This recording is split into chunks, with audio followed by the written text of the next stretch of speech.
Welcome to Plat Chat episode. We were just talking about Texas accents. I mean, this is more than early enough to just restart, right? Cut it. No. What episode are we on? 32? No. Wait. I think 31. 31? Right. Yeah. I skipped one by accident. You know, they say I've got a memory like an elephant, but failed me just then. Avast, what have you been up to? Oh, you know, watching Valorant games. Yeah. Seeing you guys discover you can't buy liquor on Sundays in Texas. Yeah. Seeing that, you know. Watching EU, or should I say not watching EU play BO1s. Mhm. So it's all you know, pretty good stuff. All Did things your considered, favorite I'd team say. win the Super Bowl? Neither of my teams. None of the teams that I Who would do you be support? interested in. I don't really care too much about throwing the old pigskin around, as You are they such say. a modern man. But in return, my state, like nationalism, you know, like because Texas is a little of a nation state, a little bit in a way. It is almost, So- yeah. Yeah, so I would say that if the Cowboys are over there, I always got to do Cowboys. It's always Okay. got to be Cowboys for me, you know, like any sort of Texas team for the most part, except the Astros in baseball because they suck. Fuck Yeah, them. I have But- noticed that ever since moving here, that there's people like they use Texas in the advertising campaigns. Oh, yeah. Yeah, for everything. They're very, very patriotic. Do it for but about Texas. Texas. Is the general mentality. They would all hate the accent that you did at the beginning. It sounded like you had a bar of soap in your mouth or something. It was not. It was trying. You were trying, but it wasn't. Yeah, I know. Didn't Let's have the drawl. get the show started. Patch 2.02. That's what we're talking about. And I think that's the rifle changes. Was predominantly what Right. Yes. they were. Yeah. It wasn't And being people are still played. complaining. They're still complaining, by the way. Though, Yeah. just gonna put that out Well, there. yeah. It wasn't being played in the most recent tournaments. No. So if you think Oh, you've that's seen true. it, you Yeah. probably haven't seen it yet. Unless Unless you've you're played playing the game. the game, yeah. But you probably Yeah. haven't seen it in tournaments yet. That's true, actually. Didn't think we'd patch again so soon. Consider this the split overhaul patch. Wait, no, this is Wait, patch this is 2.01. Oh We yeah. need 2.02. Well, 2.02. we'll find it at some point. But yeah, it's predominantly rifle changes Yeah. To stop running and to gunning. stop the running and gunning. They don't nerf the Stinger, in case you're wondering. Yeah, you can still run and gun with the Stinger. You and can the still run and Frenzy, gun with a Stinger. which The I best think- gun in the game. Yeah. It is pretty good. It's not bad. Oh, this is the rank changes as well. Run. This Yeah. is intriguing, dare I say. Dare you? I dare to. Go further. I mean, the Expand on this. Say more, Bren, please. the rifle Say movement more. changes. They tweaked a couple of the numbers to make it so that it's less effective. Actually, they heavily nerfed it. If you actually look at the values themselves, the values somewhere are, in that article, there's the I values. have the values itself. here. The running error there you across go. rifles increased from 3.75 to 5.0. So it's not quite a doubling, but it's close. Walking error from 0.8 to 1.1. Crouch moving error from 0.3 to 0.8. yeah. Those So poor it's pretty CS big. players. They've deleted the waddle. Yeah, No longer waddle. you can't waddle. Yeah, the crab walk is gone. I mean, it wasn't even good anyway compared No. to CS. No, and it now really Now wasn't. it's awful. Yeah. There's also a video somewhere where it shows the kind of spray pattern as you're moving, and it compares. Is that in the two. Riot? I think Riot that was the Riot Korean? Korea. Yeah, Yeah. Riot Korea just does Well, everything Makes sense. better. We can pull that up in a moment. And we can talk about the rank changes as well. So I believe one of the changes they've made is addressing the criticism of the ranked. I mean, it will show up in the video, actually. Hopefully. They'll have something to showcase it. But essentially, it means that if you don't belong in your rank, you're just going to get ranked up way quicker. Yeah. So previously, do you remember when we were talking about the Radiance changes? I love the subtitles. It's a nice little I spot. love Am I the getting Am I subtitles. getting nerfed today? God, that's funny. The criticism that the Radiant players were stuck at Plat 3 and they couldn't rank up. Okay, that's whoa. It's actually so. Even if it might look minor, it makes a large difference because you've got to think like, it's the chance of running and hitting a head, and a head is pretty small. And so even if you double the diameter of the area that you're going for, you're halving the chance. Or But aren't maybe even these more. are only for, remember, these are only for like rifles. Yeah. Only Yeah. rifles. So bonus rounds and like eco rounds and shit, people are still gonna pull out the stinger and doming you across the map, you know? That shit's gonna be While crazy. running. Yeah. Do we think the stinger needs a little bit of a change? Yeah. Is it time to change the stinger? I think it does need It's a change. It's pretty good. If you pretty good. call that a hot take, Mm. I don't know, but I think it's needed a change for a while. Yeah. You know, it's been my go-to now without fail. I used to be a Yeah. Bucky boy, not anymore. No. Mhm. It's a stinger because it's too effective. It is. It's crazy. It's the RNG spray down at range as well. Sometimes you can just win duels against rifle users. You can. Yeah. It's kind of ridiculous. I think It's also just so cheap, right? It's like Yep. 1,000 credits. Isn't Only it? 1,000. I'd Yep. I'd like to see it stay as a very cheap option, but I'd like to see the bullet per second nerfed slightly, so that if you're still hitting the head, you're still potentially gonna win a duel against a rifle, but you're not just gonna be able to spray the body and kill people, because the thing that makes a stinger so effective, I think, is that it has 20 bullets that get spat out within the speed of like 0.5 seconds. I think it has the highest DPS in the game. Really? If you get just on body shots, I think it I does. don't know. Maybe. That might be wrong though, but I it's very That's- high either way. Yeah. I mean, yeah, I think that's actually a pretty reasonable change. Second, the frenzy. The frenzy meta. Does the frenzy need to change? Anyone? Yes, absolutely. You think so? Yes. Take it to I 500 actually think it's credits, getting overrated 100%. Yeah. No. Frenzy armor being mean, it available is- on pistol is silly. It's good. It is definitely really good, but It's as good as the Ghost. Put it at 500 credits. Make it an option, or at least put it to 450 credits so you can't buy that and the armor. I think it's... that just makes 500. well, yeah. Oh, here you go. But But I do think it's ridiculous that the Frenzy is 400. so I mean, you can buy it with is. armor. It's so strong right now because of the fact I think everyone's realized in Valorant a little bit more. In my opinion, as I've seen the game evolve a bit, people are realizing that since you have so much utility, like different types of utility to like on pistol rounds, where you can just like sort of run in, and there's not much that they can do to stop you when both teams are on pistols. You know, like you just have to have really good contact. And like really, like just really good contact when they all like 5-man rush through like garage, you know, on fucking Haven or something, right? Like you're not going to be able to stop them there unless you have like an incredible utility usage right there, which is really hard. So I feel like the variety of utility in Valorant makes pistol rushes really, really strong when both teams have pistols. Obviously, when like it's an eco round, maybe not so much. You can definitely do things about that when you're on a bonus or on rifles or something. But when both teams have pistols, I think the rush is like really, really strong. Yeah, like especially incredibly because strong. even if one team buys like classic armor and then a Sage Slow or Sage Wall, whatever, and maybe the Raze buys the Boombot or whatever, if you pistol rush A and you go in a little bit, enough to trigger the counter utility from the defenders, you just back up and you rotate around and you hit the other site and you just clump up and run from site to site. And the first time you do that, you're going to bait out all the utility. People are going to throw all of their utility in the pistol, and then they just run away to the other side. I think that changing it to 500 is reasonable, just so you can't armor frenzy. But I don't think the actual stats on the gun need to be changed. No, I don't think that the stats of the gun are particularly overpowered. I think thinking about it in that context on the pistol round, I think it's just the fact that you can combine it with the armor. Maybe you could say the strong. running accuracy is a little too much, because you can literally run and spray with that gun, which is a bit weird for a pistol, honestly. But yeah, I think the major factor is that you can buy armor with it on pistol. Tell you who rounds. was the first proponent of this very early on, Sinatra. I remember Sinatra used to just he was frenzy armor, and people were like, "What the fuck are you doing?" Yeah. But So he was playing Phoenix, so he was Yeah. giving up his flashes, and he was playing Raze, so he was giving up his boombot and whatever on the pistol round. Yeah.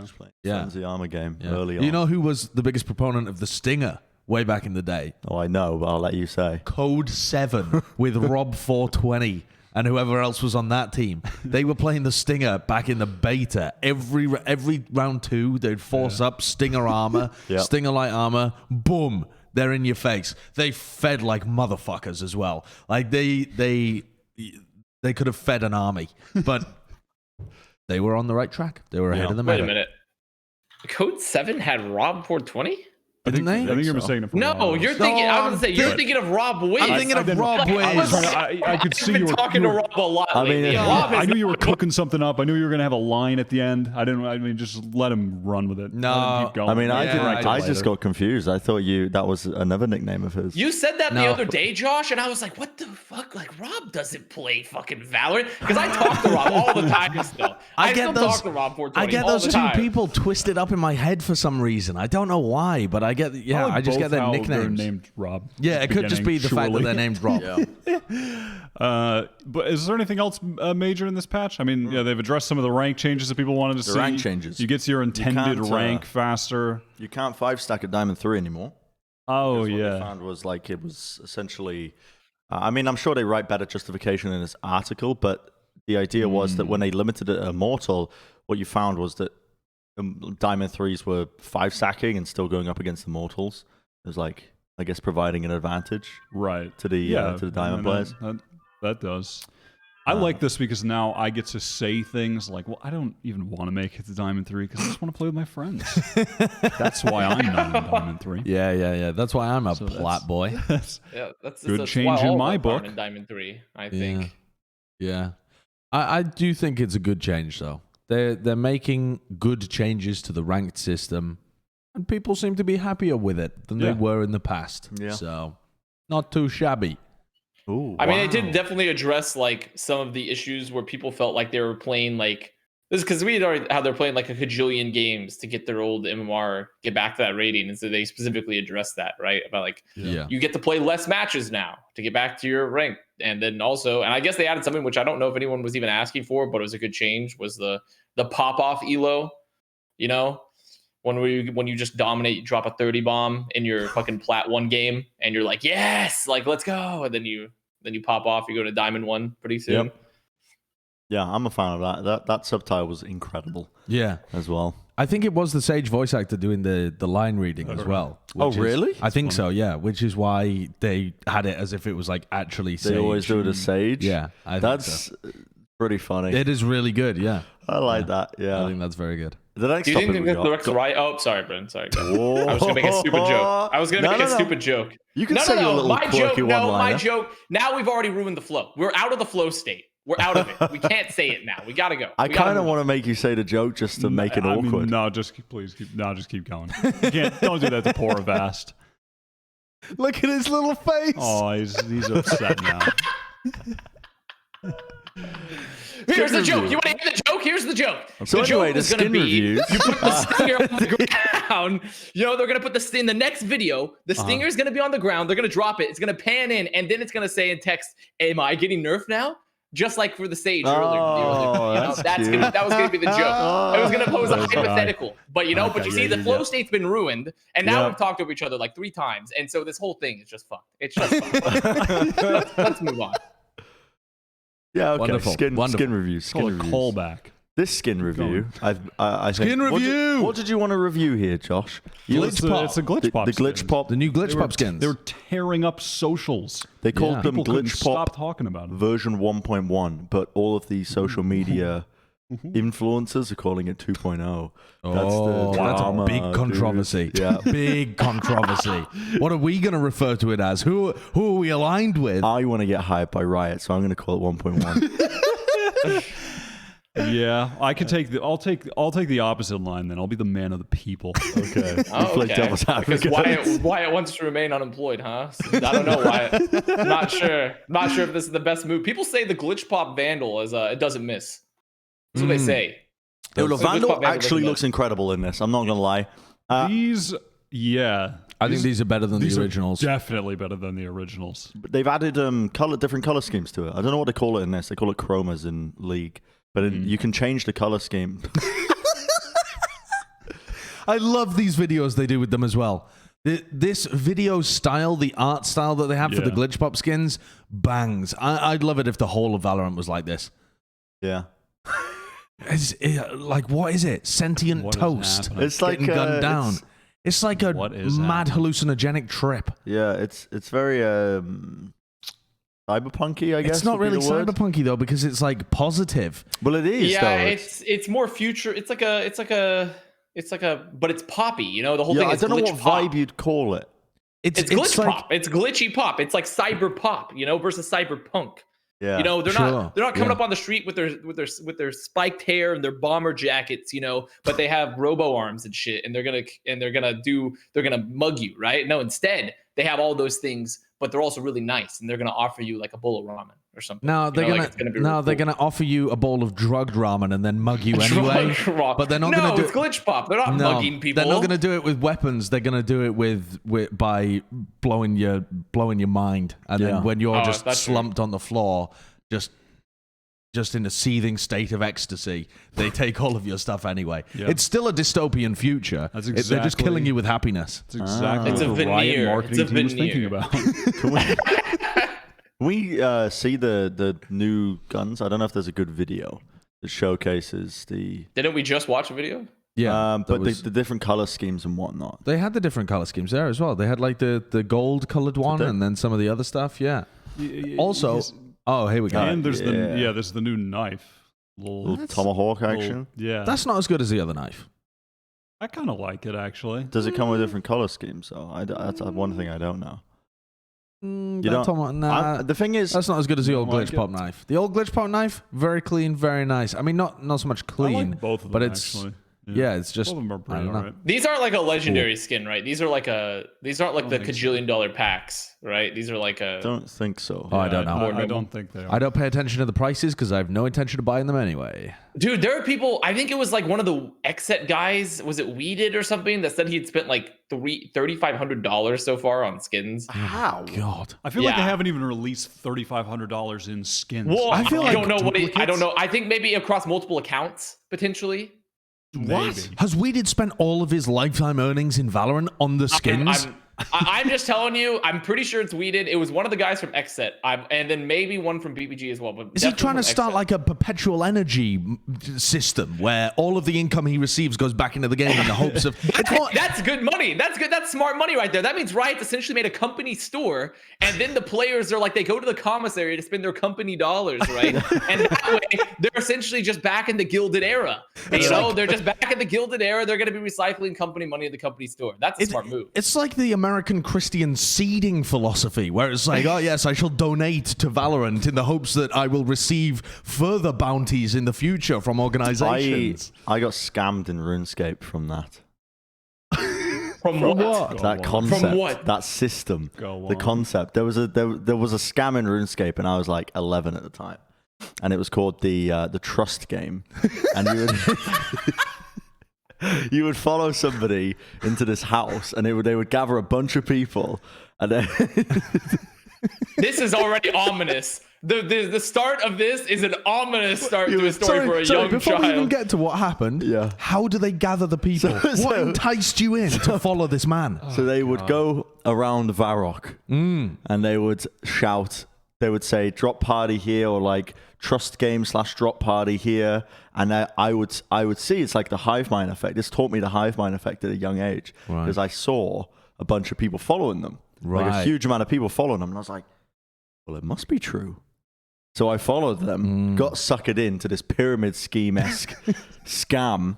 We went to this little corner hut, and then it was like the trust game where I had to trade them an item, and with nothing in return, and the person who traded them the highest value item got the end prize, and they got their item back at the end. And they did a couple of rounds of it with just like, little items. They did a couple of rounds properly. Yeah, properly. Right. Yeah. So I was like, yep, this is a real system. Yeah. Definitely working. This person's just being generous. Yep, absolutely. And then my innocence crushed.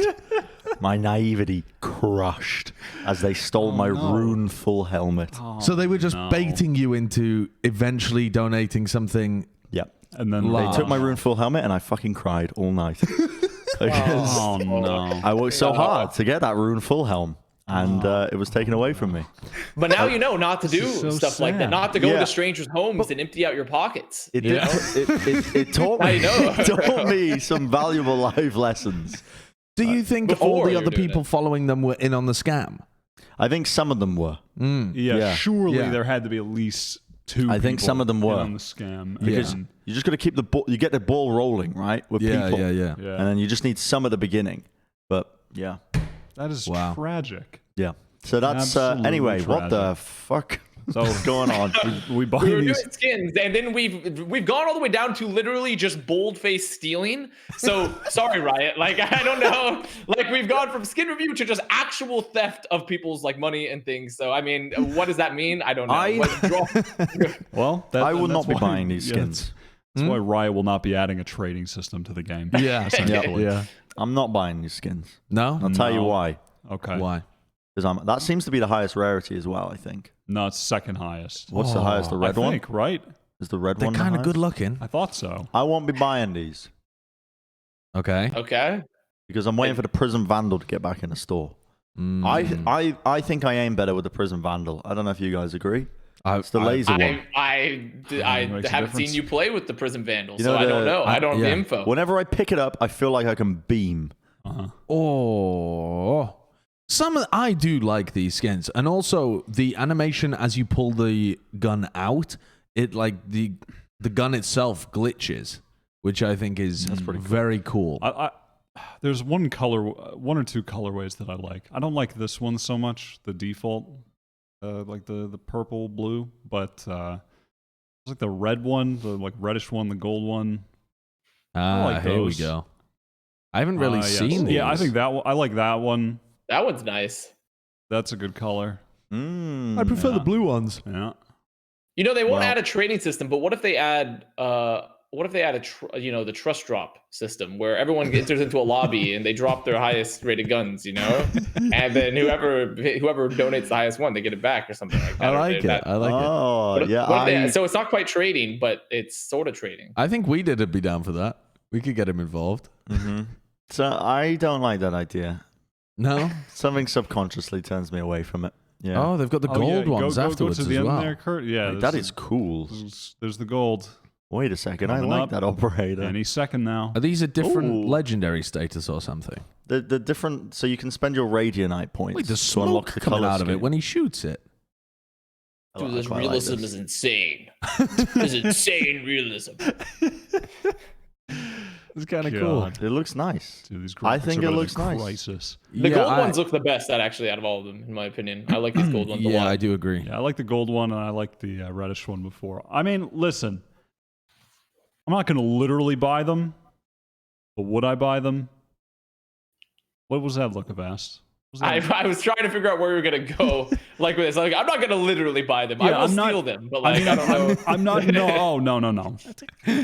Never. God, I do like that operator though. I mean, Oh, is he gonna? Oh, is look at that. Look at the way the barrel goes Are you in gonna- and out, and then You gonna switch? You gonna switch? Look at the your, way the barrel goes in and out. That's- That's kind of cool. That is pretty cool. I like think that this. I think that bangs. Fuck, I quite like that. Yeah, so am I going to get out my credit card and type in the numbers and actually pay my money for these skins? Those silly little 3 on the back. No. No. But I don't know if I stumbled upon a Riot If you had a gift card, yeah. If I just stumbled across a Valorant gift card, $19. $19 Valorant gift card, I would buy one of these Yeah. skins. I think they're really good skins. Again, not going to buy them because I never buy any skins. but I'm tempted. I think they're up there.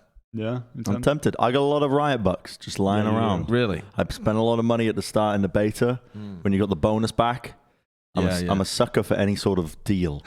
And they were like, yeah, if you give us money, we'll give you more of this fake currency. And I was like, oh, wow, that's a great deal. All right, let me just spend $300 on it. Let's talk about the tournament because that's the meat, the real meat. If you think about our podcast as a... Ask Avast. You didn't if ask you- Avast? Oh, Avast, sorry. Would you like to buy the skins? Oh, I thought we were done with. I mean, I never buy skins. I don't buy skins. God, Okay, You're the same as Josh. All right, just I don't buy skins. I Back just to don't the do it. I'm tournament. sorry. Is that how it's you've just got a house? Not for me. Yeah, I mean, that is definitely, I've saved by not eating avocado toast and not going out for coffee and not buying Valorant skins. This you too can afford a house. Yes, that's good. It's good budgeting. Bollocks. Just good budgeting there. Exactly the same. Never gonna have a house. Let's talk about the tournament. I want to move on to it. Okay. This is the meat. We got a sandwich here. Yep. We just got through the brioche bun. Yep. And for some reason, this meat has 2 different types of sandwich bread. So we got ciabatta at the bottom, but we're going to get to that later. Oh, you're eating the sandwich like a psychopath from the top down. Not from the side, having a little bit of all of the things. I'm not eating it over the top. Oh my goodness! Wait, I just understood that visual. Like, Yeah, I'm not It's eating like it from the... He's powering through this burger, eating all bread, then all meat, No, and then it's like a ciabatta snake. at the bottom. You're like a visual. snake. You have to unhinge your jaw and go from like the top. It's a visual. Like you're looking at it from the side, and we're looking. Oh, at the top you got the skin review on the brioche bread, and now we're getting to the meat. Okay. You know, maybe this is the pickles because it's not that. We know it's the early days. It's the early day exits here. As you Okay. can see. So we're going to go over these teams here. Some of us have got more to say than others. I've heard Envy. this metaphor. This is the 4th time on this show that he's done this sandwich metaphor. Really? Have I? You're really just gonna blow him up like that, huh? You're really gonna blow up his metaphor. The 4th time I've done And you all, the sandwich metaphor.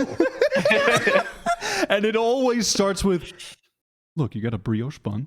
No, it doesn't. It always starts with a it brioche doesn't. bun. Really? Find the clips. Find the clips from previous episodes, please. It's fine. Keep going. You look devastated. If anyone in the chat can find the clips from It's all right. You previous just have to episodes. choose another. You have to choose another food item next time with layers. Use a burrito. Use a burrito. There's Yeah. a really famous post actually of a guy that was like complaining about some person had built the burrito at Chipotle and he had put like all the fillings like horizontally versus integrating them. So like each bite was a different separate layer of fillings. So like the first bite was sour cream, the second bite was the rice, then the third bite was like the meat. So like it was all arranged in like a layer versus like integrated into a burrito. It was so that could be a good analogy. I think. Yeah. for you. I don't like that. But also, I don't like what you've just brought up because it makes me feel like an android. It makes me feel like a robot. Like you've been hard coded to Yeah, always I use the same haven't- metaphor. Oh, there it is. That's Oh the my picture God, of that it. is That's the picture from the disgusting. post. That is absolutely vile. How did they even do that? I don't know, but whoever to me, this post implies that Chipotle worker was wanting to fuck with this guy, like because this is a lot of effort, right? It's more effort than just throwing the burrito fillings together. He's ordering it. He's making order from once there was chaos, you know, and that like that. He's reversing implies that this guy entropy. yeah, he was trying to fuck with them. He's just trying to fuck with this guy. That's the Also, only thing I an can think of. entire layer of cilantro. That's horrific. Yeah, I don't like this. I don't like the topic we're on. I don't like what you brought forward to me. The fact that I have said the same metaphor 4 times, and this is the only That time was an exaggeration. I have realized. But even still, it hasn't been 4 times. Probably 3. So you're just gaslighting him. You're actually just gaslighting Bren. Once That again, was an Wyatt. exaggeratory, like. It was Is that a word? exaggeratory? Exaggeratory? I don't know if it Exaggeration. is. Why doesn't know? I'm gonna gaslight you now. Exaggeration. I'm gaslighting your word usage. Exaggeration. Yeah, I I'll like to gaslight make you. words up as well, honestly. Exaggeratory. Hyperbolic, I think, is. What? a There was one synonym. word I said. That's a word, isn't it? I can't remember what it was. I coined it live on the Owl broadcast. The Lord knows you talk so many nonsense words Anyway, that I couldn't doesn't possibly matter. keep Let's- a dictionary. Okay.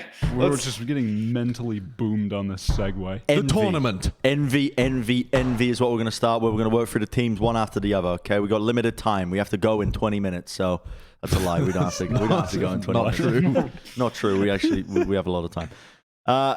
Envy's early exit here to Luminosity was at the 0-2. Now that was in the Well, they uppers, actually technically lost to XSET finally. Yeah, they that was lost in the to uppers. Luminosity upper bracket. and then they lost to Exit, which Yeah. we're going to talk about a little bit more later on as well. But generally speaking, Envy. I mean, what happened here, Avast? You are the spokesperson of Envy, the CEO, Am I the the CCO. spokesperson? I mean, honestly, I think this was a good look for Envy, all things considered. I Okay. didn't think this was a bad tournament run from them. Honestly, like, sure, they lost to Luminosity. They dominated Andbox. They kind of pounded Andbox. but like Luminosity was really, really good. I mean, really, really good so far in challengers. So I don't even think it's unfair to lose the Luminosity because they're just playing so well currently, right? Like I'd argue even though the I same think with XSET as well. Yeah, that's and the XSET game was actually pretty close. All things considered. I really think that like, and one of the, I think it was Split. Yeah, it was Split. Split, Envy kind of just rolled them. They kind of dominated them on Split, like really hard. But I think looking at the stats, I can't remember if XSET has like a traditionally bad split. Let's see here. Well, I think the thing with XSET Split, they beat TSM in the open qualifier stage to actually make it here. But past that, the rest of their split games were pretty poor. They were running a very wacky experimental comp. Yeah. And I think it just, I think it worked. It happened to work against TSM. Like you could see their plan on defense was working with this wild killjoy setups with Aaron and just mollies everywhere. We did on the Viper. There's like quad mollies into B, just infinitely stalling the pushes. And it was a fairly experimental utility comp, and then it just didn't work, I feel, against Envy. And I can't remember who they played a split against later as well. But the 2 times after that, it just wasn't working. They played split against, I think it was like Gen.G or Sentinels. It was Sentinels. Yeah. I think I think one of the big differences though is that Envy weren't really prepared for what they were running, and the other teams very much were. I think it's the kind of composition where you have to know what you're running into before you begin. Like you have to be aware of where We Did is going to put his walls and what your plan is going to be once you get in onto the site. You've got to have like an idea in your head of what the protocols are once they begin the retake with the Viper wall and that kind of stuff. Well, I mean, but they won split. They won split pretty handily. Like it was 13-5. Yeah. Sorry, I mean when TSM played against them. Oh, when TSM played against XSET and actually XSET's split looked good. I think that was because TSM were running like a very different comp on split. TSM are also not that good on split historically. It's been like one of the weakest maps. Yeah. And it made XSET look better than they were. But for me, when I was watching this series, XSET winning on Bind was an interesting one because I felt like Envy had made changes that might be positive for them in the long term, but in the short term, they just haven't figured everything out. Like Mame moving over to the Raze, for example. Mame's been pretty much exclusively a Jett player when he plays Duelist, and when he has opened the floor for Food and Caboose to play Duelist in the past, he's transitioned over to playing Sage or even Cypher at times and some other weird stuff. Like I think Mame at one point was even playing Omen. Yeah, he was. And seeing him now just fully commit to the Duelist solidifies the roles a little bit more on this team, but it also kicks Caboose over to playing Omen as well, which is odd in itself. And you unleash some of the worst tendencies of Food, I think, as well as having Mame op on Raze was not working for them. He was trying to still hold these really aggressive angles like you would with a Jett, and he's trying to use the blast pack to escape. But I don't know if you've ever tried this in your rank games, but pressing E once as Jett as a get out maneuver is really easy. Missing a shot with your AWP and then turning, blast packing and trying to get out is way too slow. I mean, he was getting caught every single time he was doing that. And it seemed like a failed experiment where if he's going to op on the Raze, he needs to choose his positioning much more conservatively compared to the Jett, because he's just getting caught every time when he was doing that. Yeah. So I thought, like, okay, this is a nice idea from Envy, but the specifics of it were wrong. Like, the strategy might have made sense, the overall look, but what each person was doing was flawed. I feel like we've ended up in the inevitable future that we prophesized when this roster came together, which is that the roles were just going to be jumbled. There were going to be a set of consistent role swaps going on that have led, to this weird spot where Caboose's Raze had always been pretty great in my mind. Yeah. And he's not playing Raze. He's stuck on Omen. I don't think he was having the same impact really on Omen that he was when he was playing the Duelist. They also kept I always liked his TPing. Phoenix and Raze. They kept pushing into the TPs. Like, I think in this round, Caboose ulted into the TP, but then Envy didn't have a play to make use of that. Caboose just stayed in the TP. Yeah. And so it's Caboose has been doing that a lot. He's been I've noticed when he went over to Smokes and like Omen, he plays like a super like lurk style Omen at times. Like he's lurking incredibly hard as Omen. Like he's going for flanks all the time for huge like wraps. And I don't think there's anything necessarily wrong with that if your team is playing around it and your team knows that that's what you're doing. But it seems like Caboose is just doing his own shit, and none of the team was. You know, if you're going to use Omen ult at the beginning of the round to get your Omen into TP so that it's like almost hidden, they don't hear the teleporter noise, there's no reason for them to believe he would be in there. Why aren't you setting up a play off the back of that where you've got a cam in hookah that gives him the timing to paranoia and push out and get a pick? It's just there's no support from the rest of his team. I mean, he was actually he was fortunate to find a kill because he did just swing He just out based swung on no randomly. info. And, oh, okay. Yeah, and got a kill. This guy just stood there, not very looking weird. at me. Yeah, it was a bit odd. I'm not, though. I like Sage in a general sense. I don't know if they were particularly getting a lot of value out of having the Sage. I mean, there were a lot of moments where Food was just set up using the utility for himself, and he would make some wide swing on the wall. I mean, just die alone. He walled hookah and then just wide swung. I mean, we're thinking of thinking specifically of one of the pistol rounds where he was stood in hookah defending. He just put the wall up. At I think it was the very first round. Yeah, I think it was literally the first round of this map. There was no utility, no information gained in sand. And he just swings out on the wall, and there's 3 guys standing there, and he just dies. Like, I don't know. There were a lot of odd moments like that, which, I mean, really, that is something I think that we have discussed being an issue with his gameplay in particular since the dawn of this game. He just ends up making a lot of plays like that, just dry peaks, a lot of one-and-done angles. And he was definitely getting punished in this tournament. I don't know. I feel like Envy are in a strange place right now. We talked weeks ago about how they were kind of slipping post first strike. It looked like they had lost a lot of their confidence. They weren't playing confidently on defense in particular. They weren't fighting for a lot of map control in the games. And then they had a decent showing in the NSG winter, and now this is okay, but yeah. But it's only okay. They haven't kept up with the same pace as the tier 2 teams. Okay. Yeah, at the moment, it seems like they are getting passed now by the new crop of tier 1 teams, that being XSET, LG, Immortals. I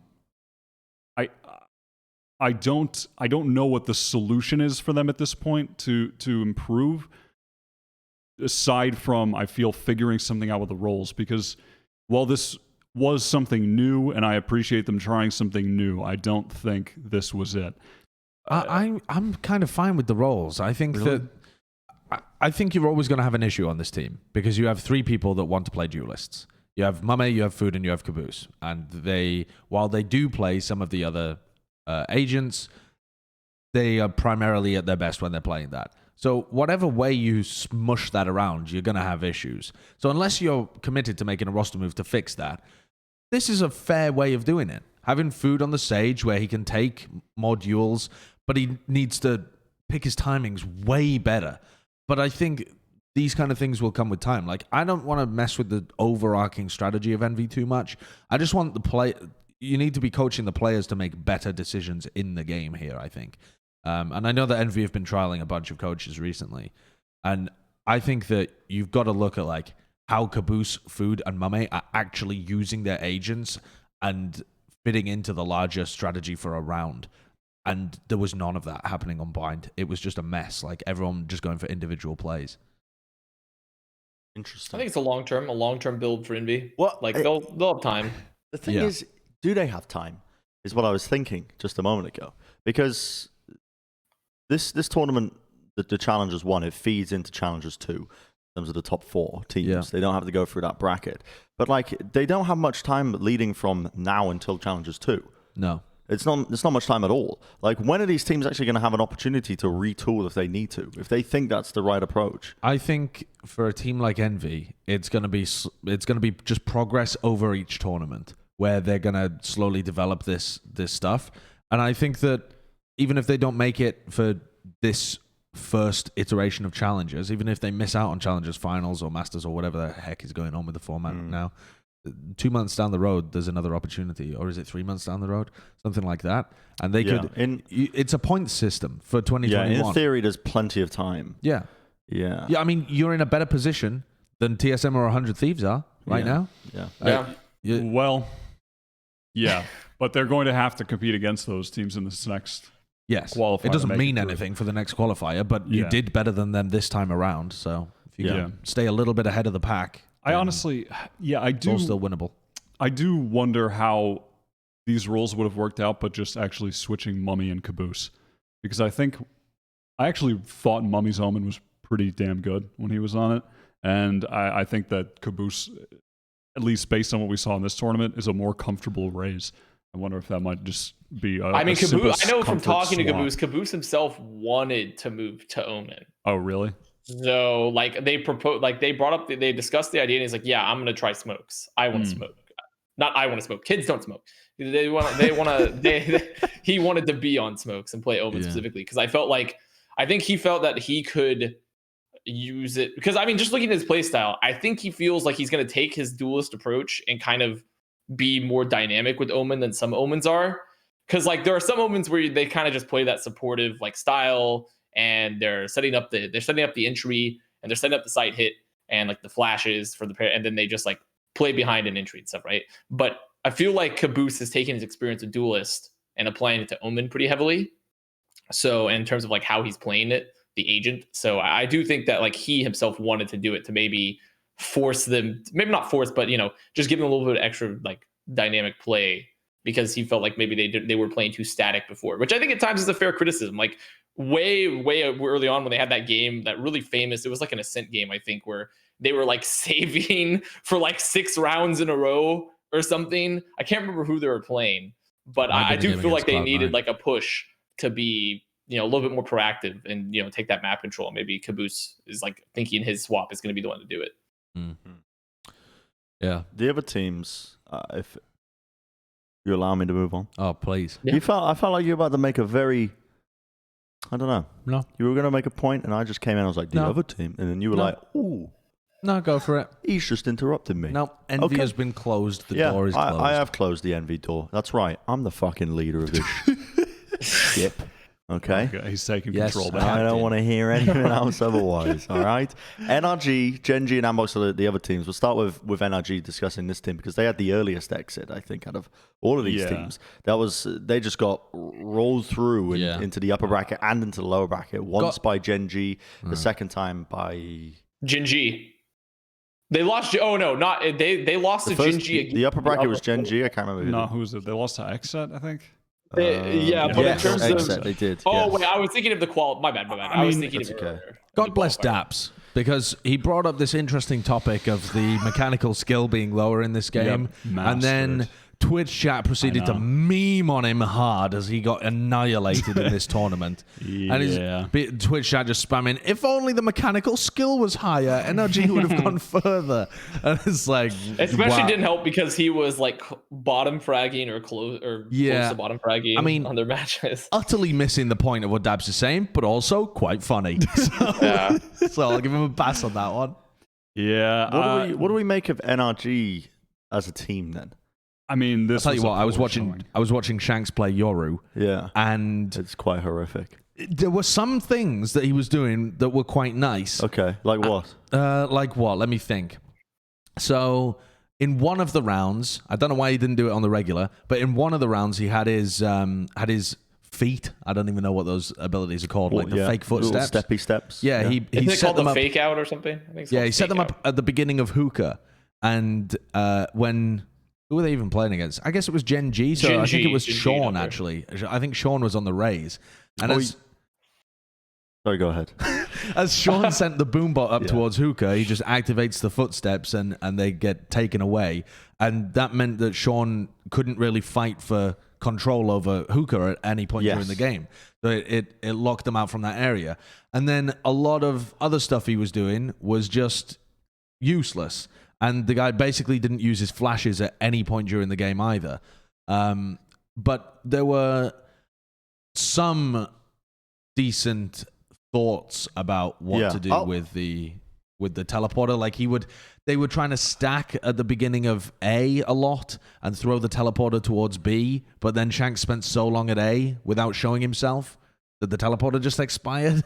Like there was a lot of just nonsense that was zero value. I'll say this real quick before we get into the meat of the NRG discussion, because I don't have much to say on NRG as a team. But the Yoru play, like, I'm glad we saw at least one team experimenting, but what it does signify is that this team was kind of banking on a bit of cheese, you know, maybe to try and squeeze out some of the wins. Some of the we were speaking when we were speaking to Douglas in our little back chat interview. He was saying about his thought behind it was that, like, if any team is really relying on Yoru, it is almost as if they are just kind of at that point the stuff that they were trying is not working. And I think there is a lot of potential with this agent.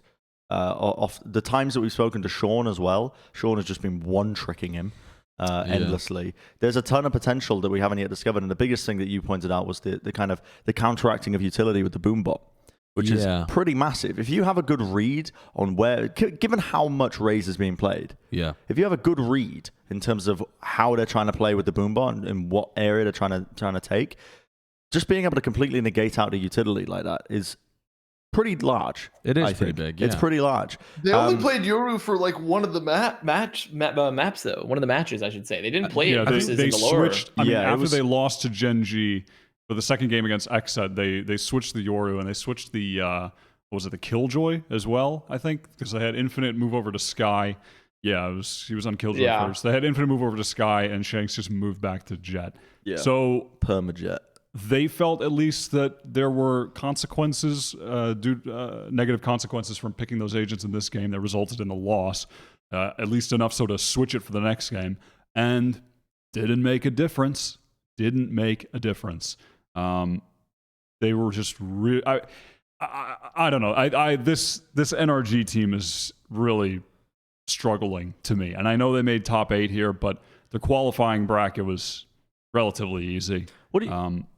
What do we make of Shanks' place on this team still then? Because it's been a bit of time since he's been at it. Fine. He's just doing okay. He's doing fine. okay. I don't think any...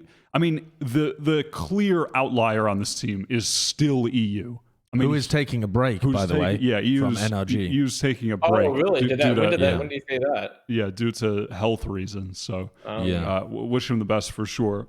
But he has been... he has been carrying this team at times. He has been anywhere in the range of their best player to he is carrying this team in terms of the fragging and the actual play on the server. And just tactically, there are just so many NRG rounds that it's like, oh, please, God, why? I mean, the specifically, I went back to show you the round, Josh. I don't know if you can pull it up, Kurt. I'm sure you could. If you have the VOD, you can find it because it's the first overtime round of NRG versus XSET. NRG just go into B, and by they I mean just Shanks. He throws down a smoke onto the site, dashes into B, plants, runs out to long. The entirety of NRG are out in long and in hookah, just trying to spray people on the spike in a 5v5 as XSET just walk in, get free control of the entire site, and win with these. Yeah. In overtime, it's not like they have a Sova ult. I mean, it's OT. They don't have ults. Yeah, it's just like, come on. And again, it's just so...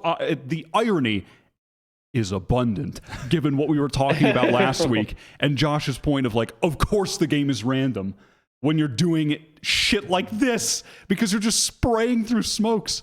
It's just, when I see stuff like this still, it is just... That is something as well that could be rectified quickly. A one VOD review, go through round by round basis. What was it? You literally, somebody sitting down and asking these players, what was the thought process here? So look at this. Shanks dashes in. He plants the spike in the smoke. Look at, I guess, can we see really the mini map? I don't know if we can adjust that. I mean, you can see based off the gameplay, but not a single person is inside holding a map, man. Look at the mini map. Yeah, and they don't even have anyone in hookah either. So Daps has to run over to try and like reinforce hookah, and then he's just sat outside, I don't know, talking to the sky for a while. Maybe he shoots a molly, but I don't think it hits. Have you ever held the site by literally not having it being on the site anyway, not even looking at it? Yeah, I mean it's not that these plays are so some pros will absolutely defend these kind of plays as being like that. It's the best way of being able to stop diffuses. Like people don't tend to talk about it when it comes to bind B, but people will talk about it like on Haven mid and Haven C of being like, well, you know, it stops the retaker's utility from mattering.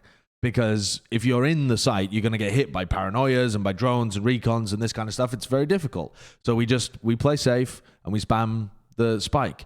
But when you look at it, it is just RNG. It's just but also, RNG to the doesn't that max. ignore the other type of utility as well? Because, like, sure, you're not going to hit by nades and flashes, but then you're all 5-man humping each other in one corner, and one smoke means you can't see shit anymore. Because you can't even see the site or where they're going. Yeah. So, yeah, these kind of plays are just... It's not that they never work. It's that you can't control whether or not they're going to Just work. inconsistent. Yeah, so it is inconsistent. just mega inconsistent. And you're but- choosing to do that, by the way. That's not something the game is forcing you to do. That's not Valorant being inconsistent. That's your decision-making being inconsistent. And, like, that just...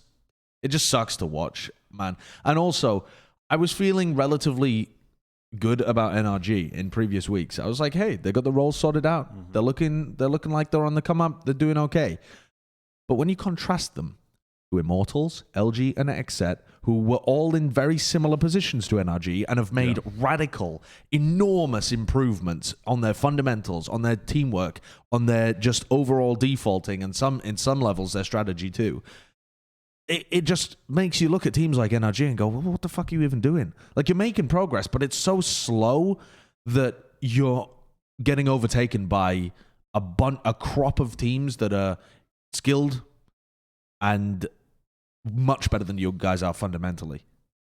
And at that point, it doesn't really matter how much NRG are improving because they're not improving fast enough to stay ahead of the pack. And at the end of the day, this is a competition. Like, you're assessed according to your peers, and their peers are outpacing them they're massively. lapping them. It's... I mean, I was having a bit more optimism about NRG and where they could end up over the past month, maybe, because it seemed like they were on the road to improvement. Yeah, they were. But honestly, this tournament kind of sucked the optimism right out of me. I mean,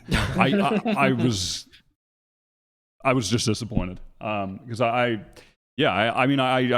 think I expect more from the players that they have, honestly, and sort of the legacy and the prestige some of them carry, and I just expect more from them, honestly. So far, I'm pretty disappointed. What we've discussed of these two teams, it seems like the most glaringly obvious problem is just a lack of an idea on a round-by-round basis, like of how to actually win and execute out. Or like if they have a plan, executing it and carrying it out during the plans. Because you're talking about, when you're talking about MV, you're talking about them not syncing up ultimates, not having like a general idea or approach to a round in terms of how they want to use their ultimates and abilities. You're talking about NRG as well in that overtime post-plant scenario. Like that kind of process that they're going for. They're not really thinking about the game in terms of like how to win when they're put in those situations. Yeah, I don't think it's an overall plan though. It's not like not like the problem overall, is the IGL. Overall plan is probably the wrong way to put it because it's, I mean, what is it? Mid-round adaptations? It's not really though. I think the best way to describe it is that the players don't have protocols based off what other players are doing. So like the idea being that if one player does this, I know that I am supposed to do this in order to support them. And that kind of stuff is just non-existent with a lot of these teams. And that makes a big difference because when you watch someone like LG or like Immortals play, for example, these teams that are really on the come up, XSET as well, when one of their players goes aggressive in a position, the guy that's behind them knows exactly what he's supposed to do to be able to support, to be able to be in position to trade, or to know, okay, if he's going to go for this push, I need to use my utility here to block off this entrance, or I need to hold this angle for them to stop them getting pushed because they're weak from this position. Like it's a good way to put stuff it. that I think is really missing from teams like NRG. And Could be a NBA lack of functional mouth holes too. Like honestly, a lot of the shit is just like the caboose TP play. Even if they didn't have utility set up with the cam, right? He could have said, guys, I'm TPing into Telly. Like I'm TPing into Telly. Let's give me some utility to help me out, right? But no one moves from their positions at all to move forward, right? And then that NRG play, I think it was very clear they had an idea on that bind. Like they set up around the site They saw that there wasn't very many people currently contesting them. They sit Shanks into dash, plant, and dash out, and then they all just sat outside, right? But they have a bit of the issue with that is when I looked at that round, immediately I could see they're prioritizing when you're thinking about how to take a scenario on a site, you have to like weigh different areas in your head in terms of the importance it is to hold them. Like for example, like if they held even just some sort of threat in elbow that causes them to try and clear it out of util, like the presence, just either bleeding time off the clock or just holding a player in that scenario means that when this is the overtime scenario here, when they're trying to retake through hookah here, they're not being pushed off because the angle's being threatened. Like you have to try and think about how you're approaching these post plants. You know what I mean? And that kind of thought process that is missing, I think, from these teams, and that can be solved pretty. I'm not going to say easily, but it can be solved with time and just putting work into really training each individual player into good habits when they're playing. It's something that you want them to be just thinking about all the time. And how do I support my teammate? What areas do we want to prioritize in terms of playing in? I think this round is just an example of a really bad call from someone. I don't know who it was. I mean, I don't know why I keep hammering on to this particular round, but I'm kind of using this sort of mentally. This round is an example for me of just a trend of just like using tactics that are just. They're just not. Yeah, because this isn't even like poor synergy. This isn't even poor synergy. Everyone was on the exact same page for this. It's just the page was ripped out of the book and thrown in the dumpster. Yeah. So like it's just like they're all together. But you're seeing that too often though with the team. That is the problem. That is like a glaring example of an issue that you see consistently throughout series. I also think that there are just fundamental things in that team that are just off. Specifically, a lot of their push timings, syncing up with their duelists, it's just off. You can tell, it looks like someone is telling Shanks on pushes when to dash in on Jett, and he just always ends up like 2 seconds in front of everyone else, and he never gets traded. The timings on the pushes are just they're always off. ShahZaM is. I find the same thing with ShahZaM too.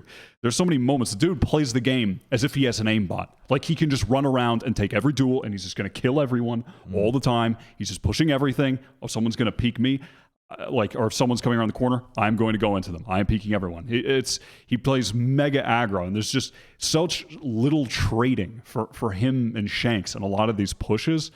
I just think I think there are honestly just a litany of problems with the team right now that needs to be ironed out. Again, I'm just disappointed. I thought that they would be in a better place by now than they are. I mean, it's been what, like 5 months now, or maybe not 5 months, but like 4 months. I mean, when did they get signed? October? Yeah, not with Shanks though, right? Like this. I know, but it's still since then it's just been chaos. Yeah. I mean, I'm just disappointed. They did still make top 8, which is pretty good.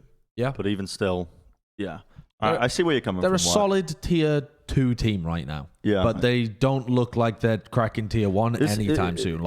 Anytime soon. Yeah. I mean, in terms of utility play, inter-team play, trading, when you're looking at like the new team, Immortals, XSET, LG, and especially if you want to talk about utility, XSET, it's a different planet. With Gen.G though, which is the next team we're going to be covering as well, I feel like it's, in some of these cases, the issues we brought up, they might apply with Gen.G, but also they got a little bit unfortunate in terms of the bracket, because they went up in the upper bracket against Immortals, when Immortals have been on a bit of a tear, and they get knocked into the lower bracket and play against Sentinels, which is unfortunate for them, honestly. All that being said, I think this is, at least in my mind of where I was placing Gen.G, I think this is still on their come up, if that makes sense. You know what I mean? They had that kind of interim period where they added Sean, looking pretty good. It was looking pretty bad for a long time, but they're still working on stuff. I think they're plateauing though. Yeah. When I watch them, they got some nice ideas when it comes to like Icebox. I actually quite like that. They played it incredibly unusually. They're like lurking 5 people through tube into kitchen into the defender's spawn kind of stuff on attack. Like a very different thought process of how to play that map, which is interesting. It's a new map. People haven't 100% figured it out yet. Go wild. And it ended up, I think it ended up working actually. I think they beat Sentinels on Icebox. They beat Sentinels. Yeah, they did. And I think that overall, moving Sean over to the Rays seems positive for the long term, though he still hasn't really. Sean has never been as good on Gen.G as he was when he was playing Sova previously, which is disappointing, unfortunate. But maybe the Rays, if given enough time, will end up being a good pick for him. Overall, though, it seems like this team is a little stuck. They've got good ideas on the map, but they just can't seem to... there's none of the explosiveness, and there's none of the pace and excellent fundamentals that a lot of the other teams are demonstrating here. It's a little more slow and plodding from Gen.G, which has been their problem for a while. That's what we've always talked about with Gen.G. Yeah. But it doesn't seem like it's going to change. It just seems like they've got some decent players that are kind of stuck right now. I think they've had some minor improvements. I mean, I think Sean, his raise, I think is definitely better than it was when we were watching it like on Just Split back around first strike times. I think he's had some more impact. I think his raise has gotten a bit better. But yeah, again, I mean, he's not lighting the world on fire right now. Yeah. I mean, the big change is obviously bringing in Kusta instead of player 1 to take over the Cypher role. Also, he plays fine. He's good. He's fine. Yeah. But again, never thought player 1 was the problem. He's also using a lot of the same setups as player 1. That's what I was about to say. I mean, he's playing like player 1 with maybe marginally better fragging. I mean, he's had some decent games in this tournament. Doesn't seem like a different style. No, it's not a different style. Not really injecting any new life into that role in the team. No. He's fine though. I mean, which is kind of what we expected. Like, they'd be good. Yeah. But is that the solution? Don't think so. I mean, it was an okay showing though. Wasn't bad. Yeah, I agree. That's just sort of... They're more solid than NRG are. They're more solid as a team. Yeah, for sure. But they still, I think NRG might still be able to go deeper than them in certain tournaments just because they have... The oomph factor. Yeah, a little bit like sometimes Shanks and some will pop off and give you a game. Whereas you're not really seeing huge games come out from Sean and Hwyn even irregularly. Sometimes Hwyn will have a big series, but when you actually see it in the match, it's more him having to get the kills when the rest of his team's flopping a little, rather than him being the X factor that pushes an all-right team over the edge. So yeah, it just feels, I can imagine as well that maybe from the inside it feels like they're stuck. They've tried a lot of different stuff to really break out of the flump that they're in, and it hasn't worked. They've tried multiple player swaps, multiple role swaps. I'm sure, you're probably right. They probably do feel it as well. Yeah, they need been stuck. But wasn't Kusta a recent addition though? Yeah, he was very recent. Yeah. Like I feel like they I mean, you could have told me it was player. You could have told me that was player 1. I would have believed it. Seriously. Yeah, that's fair. That's fair. Do they need a bigger shakeup? I don't know. They've already been doing. Well, they also have a new coach. Chopping and changing, right? Different pieces. They've got a new coach. Their other coach became the manager of the team. Okay. And they signed a new coach who was previously with, I think, Chaos in CS, who had just moved over. So maybe that'll inject some new ideas into the team. I know, again, another broken record take for me. I mentioned it every time you've seen Gen.G play a tournament, but I still would like to see them get Sean on the Sova, put Mikhail back on Smokes, and have GMD be their duelist. Because still, for me, GMD is very clearly their best player, and one of the best players in the region. His duelist was really good. He was excellent on Raze. He was excellent on Phoenix.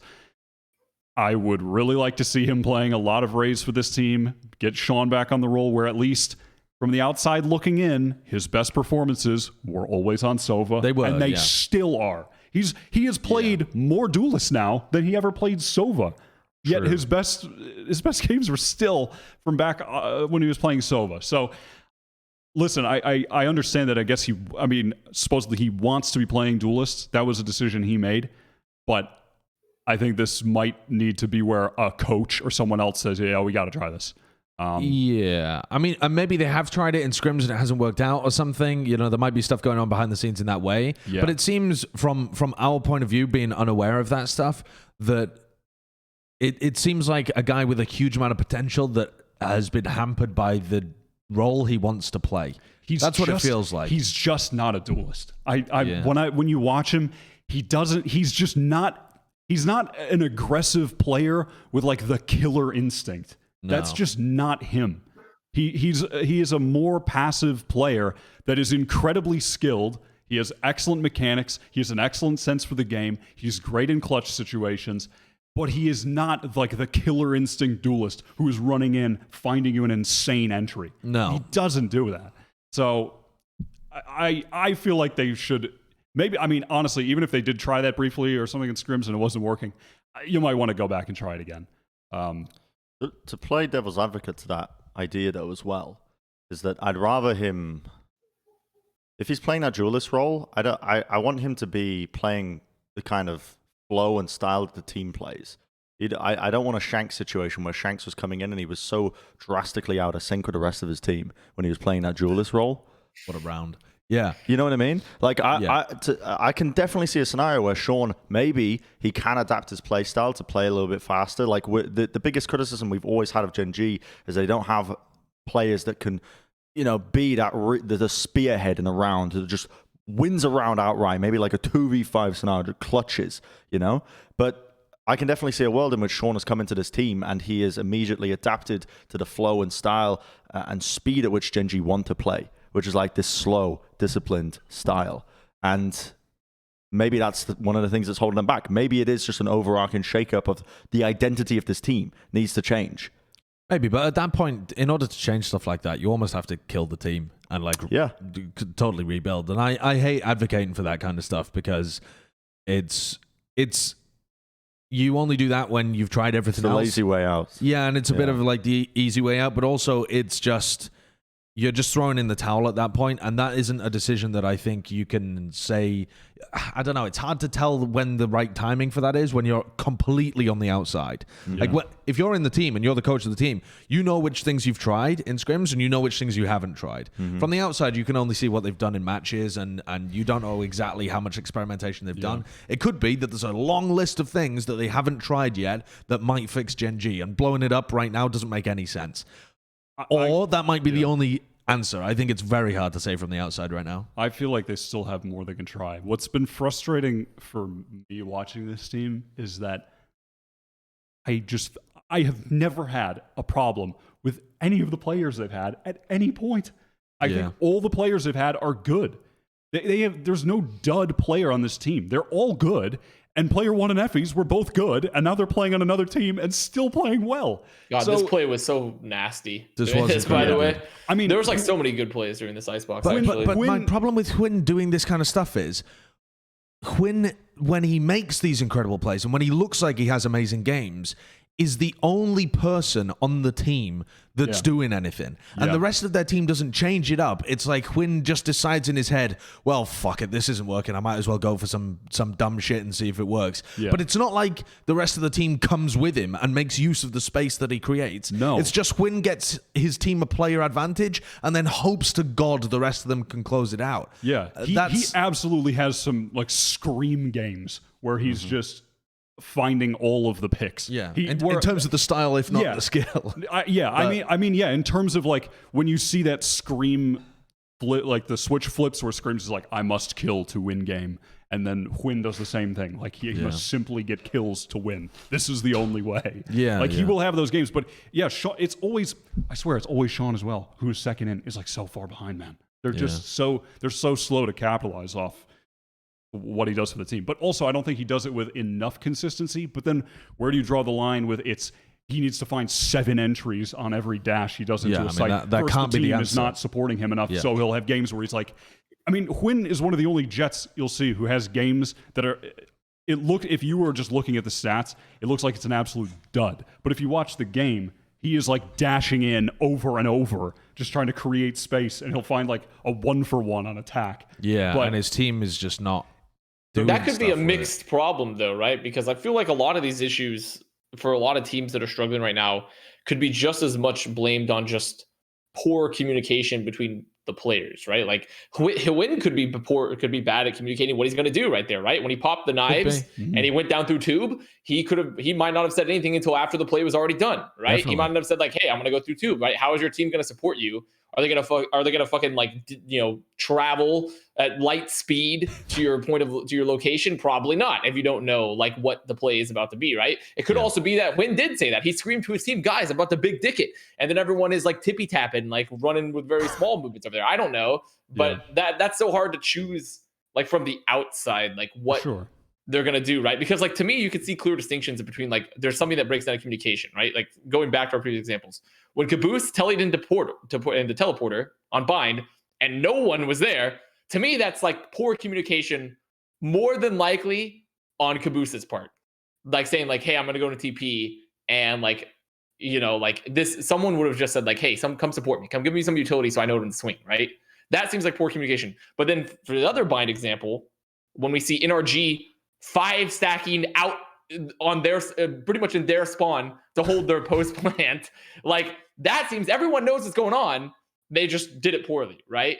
So I kind of think that like that's the distinction for Gen.G here, is like where are they just bad at telling each other what they're doing, or is it one person that's really bad at telling them what they're going to do, right? Yeah, and that's like the distinction. It's from the outside you can only from the outside you can just tell there is a problem. You can't tell who is at fault. And I was going to say though, my wider point being with me saying that they have had now with this roster 7 good players that have cycled through the team. It leads me to I don't want to blow it up. I want them to work it out, because I don't think it's a player issue, at least in terms of what we're seeing in the server. So that leads me to want the team to continue and actually just solve the problems, because they're still just hanging around now on the cusp of trying to get back into tier 1. They just have to find the right answer, and I mean at this point, I mean this roster's fine. Just so. All right, our last team in the list of disappointments is Andbox. Yeah, I mean, I don't know if I don't know if Andbox were a disappointment. This is my current stance on Andbox. And if you look at this, they lost to Sentinels, who have knocked them out of tournaments, I think, like 3 times in a row now. They just can't be. They also got absolutely dumpstered by Envy on bind. Yeah, they did. Oh my god! Andbox's bind has been in the struggle zone recently. Sorry, you go ahead. But basically, where I'm sitting at with Andbox right now is the teams they're playing against. There is an individual skill threshold that if the opposing team crosses, Andbox cannot win. Like, they were able to beat T1, a team with, I think, better individual skill, maybe overall, if you're like totaling it up in a point count, than Andbox. But it's not by enough of a margin that Andbox can't win with really good tactics, good site executes, good planning. But against Envy, Sentinels, I think the individual skill level crosses that threshold, and Andbox, they can't keep up. That's kind of where I'm sat at with them right now. I said it in the previous episode. They're the thinking man's team, but as every weedy young boy from middle school will know, sometimes brawn beats brain. So that's such a that was that. I mean, this is just like, I feel like I just heard like, sometimes the nice guys, they just finish last. Type of thing. Like, that's what I just heard. It's like, these stupid jocks, they don't respect me, and I'm in the library grinding. Like, they just don't get it. But that's, I mean, it's just a reality. Like, you can't win all the time just by virtue of being a more planned out team. I'm waiting for the tournament though, where Andbox actually do show up and go deep. Because for the longest time they've been the team that was promised. You know what I mean? Like, how many times have we talked about Andbox? By the way, sorry to interrupt. Can we go back to the beginning of this round? Because I was going to make a little video about this, but I guess we'll do it live on Plat Chat because it's only a very small thing. This was Envy running Phoenix on Ascent. On Icebox, right? So they go forwards and they flash to get Caboose into position here. And look how Caboose escapes from this play. It's lovely. I've never seen someone do this before. He uses a mid-air smoke in order to get out. Okay, so he gets the kill and he puts the smoke deliberately mid-air so that he can get onto the tube and get out. And as he falls, the smoke falls at the same time as he does to obscure him the entire way through. See, but that's what I'm saying. I think Caboose on the smokes is actually not a terrible move because I feel like he really understands how to use. Caboose played really well on Omen on this map. His teleports were just very, in general, very good. I think his utility usage is amazing. Okay, now let's move on. Let's go back to Bren's Andbox rant. Well, the point I was making is I feels like every time we talk about Andbox, it is a team that is just always on the cusp of breaking in. You know what I mean? They're so close because you can see the inner workings of this team. You can see the potential and it's almost there and fucking Android is dominating. But they can't come close within these tournaments. And what is you think the overall issue is that they're just getting out-muscled, Josh, is what you brought up. I mean, yeah, that was Wyatt's point as well, is that eventually they can't end up holding their own. They end up just losing too many aim duels. I think the obvious exception being Android. Android looks like he's cracked. And Ye has some games where he looks very good as well. Ye plays the breach occasionally where he looks really good, and his AWPing generally looks pretty decent too. The rest of the team though seems to struggle when it comes down to the skill diff against the best teams. I mean, I think it's that simple. I just think there's a fire. Yeah, there's just not enough individual skill. Once they're just getting gene gapped, huh? I think they're. I think. Sorry, what? Gene gap? You've never heard that before? No, gene gap? never heard that. It's literally just when someone's just better than you. Someone's just better than you. So you're for some reason, when you gap. said that, I thought of jeans that you wear. What? Okay, well, Where's the correlation? There's none. What is that? There's absolutely none. Like you're at a party and someone walks in with a really nice pair of pants. Like, damn, I've just been gene capped, dude. Those are some nice fucking pants he's got. With gene cap. The Levi diff. Yeah, I think right now, I think Andbox are destined to be like a quarterfinal team. I think they're going to make some changes. I think they're going to make top 8s. I think they're going to be the maybe like the gateway team from tier 1.5 to 1. They're going to be locking it down. I just can't. When you look at the other teams now, the amount of teams that the amount of tier 1 teams and the teams that are going to be facing in quarterfinals, they're always going to be going up against an XSET, an LG, an Immortals, a Sentinels, a TSM, 100 Things, Envy. Yeah. They're just not beating any of those teams. But they can beat all the teams below them, and they can beat the teams near them, like T1, etc. Yeah. But I mean, I think they'd have a chance if they played against teams that were like XSET, for example. Maybe XSET. Like maybe.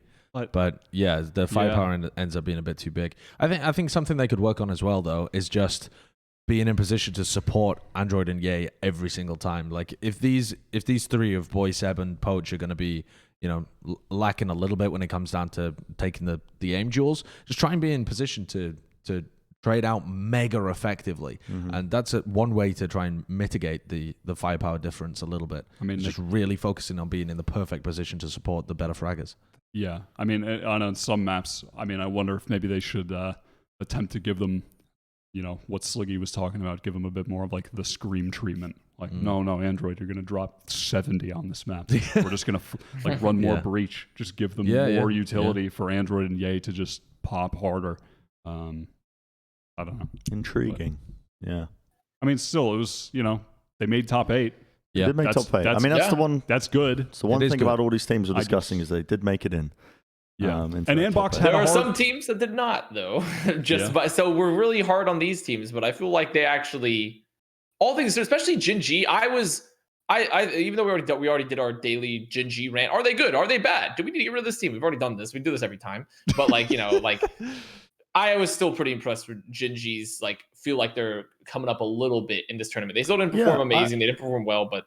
I stand by that as well. I think they got a little bit unfortunate running into the grand finalists in this early on in the bracket. But again, I mean, the interesting thing about this tournament is that the kind of ramifications of doing poorly in it, not too bad. I mean, top 4 makes it in, they skip it in terms of the Challenger 2 qualification. But generally speaking, most teams are going to have to go through that qualification gauntlet, if you will. Again for Challenger 2. Yeah, I mean, the team that's going to be kicking themselves the most here is Envy, because they could have beaten XSET and moved on to Challenger 2 immediately, because they would have booked themselves into that 4th place slot. You know, Gen.G, like you said, they ran into the eventual finalist teams. They can feel like, okay, we got unlucky this time. Next time, GG, we go again. For Envy, they are going to be going up against a bracket that has a lot of dangerous teams that can still beat them. And they have the expectation of definitely making it to Challengers 2. Like, that's the expectation they've set on themselves based on prior performances. So they're the ones that are going to be kicking themselves, despite the fact that they performed all right. Let's start talking about the peri mayo. You know what I mean? I'm talking condiment. The thing that really makes the burger. Exactly. The thing that really brings it together, you know. This is it here.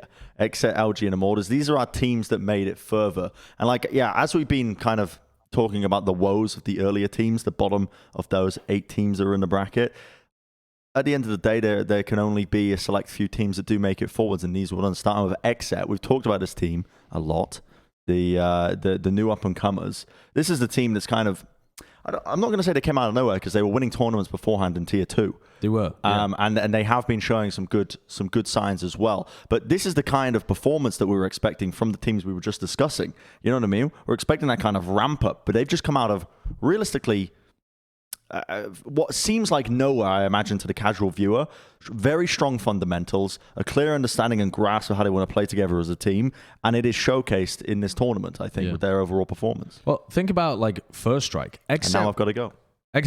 Okay, bye. Okay, bye-bye, Bren. XSET were pretty close to making a good performance happen in First Strike. Like, they had really competitive games against Immortals and the other Tier 2 teams, and they were punching and they were trying to get there, and then they've worked on their fundamentals, they've added a new player, and boom, they are now quite firmly in Tier 1, I would say. They're towards the bottom level of the Tier 1, but they're definitely in there. It would be wrong to say that this was a one-off tournament result for them, or that they are inconsistent, because they've, in the last 2 more months, okay, there's been a winter break that's been going on as well, but you could say, like, over the last 3 months, they've made very steady, consistent improvements to get deeper and deeper into tournaments, and now beat Tier 1 competition and make it into the top 4 and get a qualification spot in Challengers 2. These guys didn't really come out of nowhere. If you've been following the Tier 2 scene, they've just done the hard work, done the grind. They have been grinding for a long time now. I mean, I remember XSET, they initially signed Thwifo, and from there they had put this team together, and that was a long time ago, man. It would have been like 6 months ago now, 7 months ago or something. They've been grinding for a really long time. They've been steadily improving throughout that whole time. And I really like this team, and I think that they're going to be very consistent, and I think that there's still a lot of room to improve. What excites me about them the most, though, is that they have a really good grasp of the utility in the game. The players on their team, while some of them do have very good aim, like Pure is an excellent aimer, BCJ is an excellent fragger. They have several players, but they outplay opposing players through utility usage so often, just creative utility usage, like Thwifo, the actual TikTok cipher, just wacky cages everywhere. What is TikTok cipher? I started seeing this being repeated. When did TikTok cipher? I mean, because we were talking.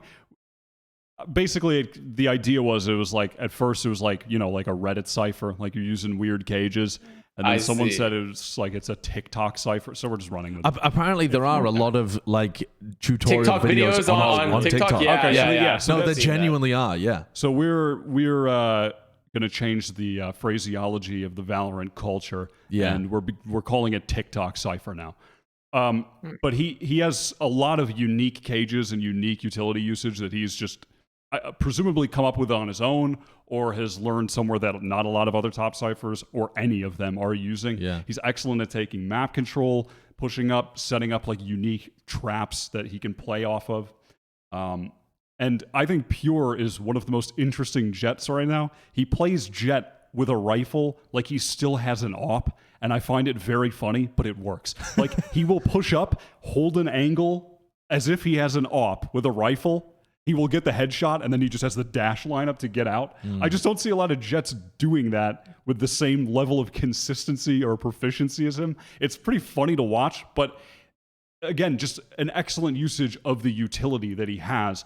He's not one of the Jetts that like you're watching and he's just pulling off crazy 4K knives around every 6 seconds. He's not, but he is one of the players for this team that is just consistently getting them impact frags. He finds openings constantly. He's just I have a mega theorem. I have a impactful theorem, player. by the way, about Okay. since they're so, because I agree with you, because I've started to become an XSET simp over time. Okay. Oh, here we go. Yep. But I have a theory about utility usage and like a team understanding utility and based off Viper. If a team is able to play Viper and get value from it, now granted, they didn't, I think on their, like their, what was it? I think it was like their Ascent. No, it wasn't their Ascent. It was their Bind or something, one of their matches. But if it, no, a split. If whenever they didn't get a lot of usage there, but if the team understands how to know to play Viper, I feel like a team knows how to use utility really well. That's just my theorem. That's my Viper theorem, because I feel like it requires you to really understand, like, okay, we're going to split the map this way with the wall. We're using mollies to control space. Like, we're having smokes everywhere at like very critical times. And like the whole ult of Viper is literally just one giant map control ult of just like, you play this and you play around it. Like, I feel like if a team knows how to exploit Viper and use it, a team understands how to use utility really well on average. Yeah, on average. That's my Viper theorem. I think That's that's, my a absolute reasonable Viper. That is a theorem, Reasonable honestly. theory. Yeah. What I like about XSET as well is that they function as a team. They work really well as a team. Like they've got their fundamentals down. They have a good strategy idea of what they want to do in the round. They have good utility usage to be able to support it. It's not like their players are dominant freaks that are just tearing the server up, but each one of them puts in the necessary work and is there to trade, and they have good timings on double peaks and stuff to be able to get into sites. It's a well-functioning machine, the XSET team. They're a fun team to watch, and they look like they are going to consistently continue to develop. I actually think BCJ is kind of a freak, though. I will say. BCJ I do think BCJ is kind of a freak. One of the highlights on this team for me. I'm glad you brought him up, because he just has a really nice, solid understanding of timing overall. Just in the overarching plan of his team, when he should be swinging, when he should be peeking, when he should be lurking. It's kind of quite reminiscent of, I guess, Sabrosa when he's on the Omen on some maps.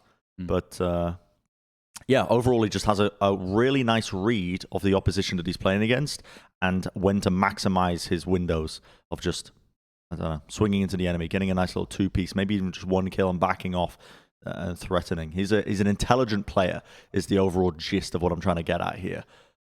Which alongside the rest of XSET, which I imagine you guys have already talked about, the really rock-solid fundamentals of this team mean that they're just an exciting team to watch for future prospects. Yeah. It is interesting. The comp that they use on Split is really interesting. The way that they move Thwyfo over to the breach. It's wild. And they have Aaron, who normally is their like Raze player, moves over to play the Killjoy It is for very them. strange. Yeah, it maybe fact. indicates that Thwyfo doesn't really want to play Killjoy, or maybe there's no one else that plays the breach. There's clearly some kind of role juggling that occurs there. But it seems to be pretty effective for them. Like, Thwyfo is good on the breach when he plays this map. I think that the comp has some decent ideas. It's not their best map, but they've certainly got some concrete strategy for how they want to play. Mm-hmm. Yeah, sprinkling a couple of the Vision Striker plays as well every now and then. Some flash and dashes on Split. Yeah, it's nice. The next team that we want to talk about, though, you can see it at the bottom, LG. And this is the team that's been the hot commodity these days, in terms of social media. People want to talk about them. But they are a good team in this current sort of meta that's developing and surrounding NA at the moment when it comes to utility usage. Because they just tend to play, again, the rock-solid foundation style where they are going to be swinging effectively. They're going to be spacing themselves. They know exactly how to play into the enemy. And they have some nutty fraggers as well. And they do. It's the fragging potential, which is the thing that separates them, honestly, from a lot of these teams. And they are making some deep runs these days. Obviously, they ended up getting knocked down into the lower finals and then played against Sentinels. It was a really good match. Yeah. You talk about consistency, though, and LG have made they won the NSG tournament over Sentinels, and now they make third here, beating Sentinels in the upper bracket and then losing to them in a really tight game in the lower final. This is a team that, while the style might get criticized as inconsistent, LG are playing it with consistency. They are getting very consistently excellent results from playing this style of contact play, very low utility, And the way that ShahZaM put it in the interview last night, which I thought was really good, is info starving their opponents. They're not using utility very much, so their opponents don't get the information based off utility being used. And that makes it really hard to play against a team like LG, who have the fragging potential to be able to take aim duels and beat you.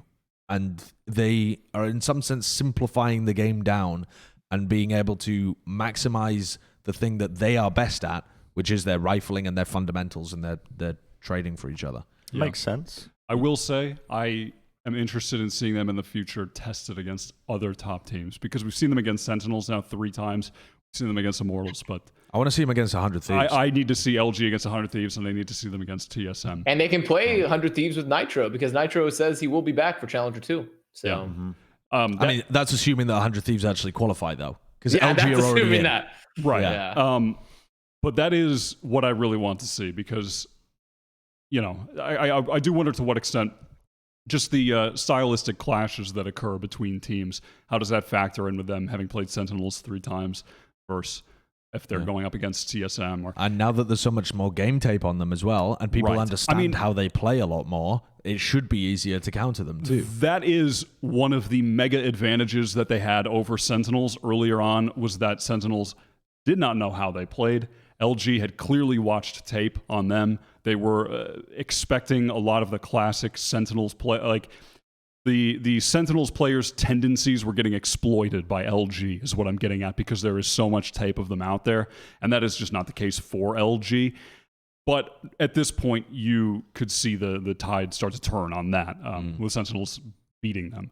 But still, this is a very good performance. It absolutely cements them in Tier 1. Everybody knows the players on their team are just cracked out. God, I love these Stinger eco rounds where everyone's just like running and gunning. You feel like you're in fucking favela in Modern Warfare 2 with the UMP, and like everyone's just running around and shooting and shit. Like I love Stinger rounds. Yep, that's what They're the game is legendary. all about. Yep. This is Yeah. what it was intended to be. Yeah. Nerf the Stinger, please. But yeah, I think LG are going to maintain a spot in the Tier 1 for quite a while. Yeah, their fundamentals are just so good. The individual skill is super high.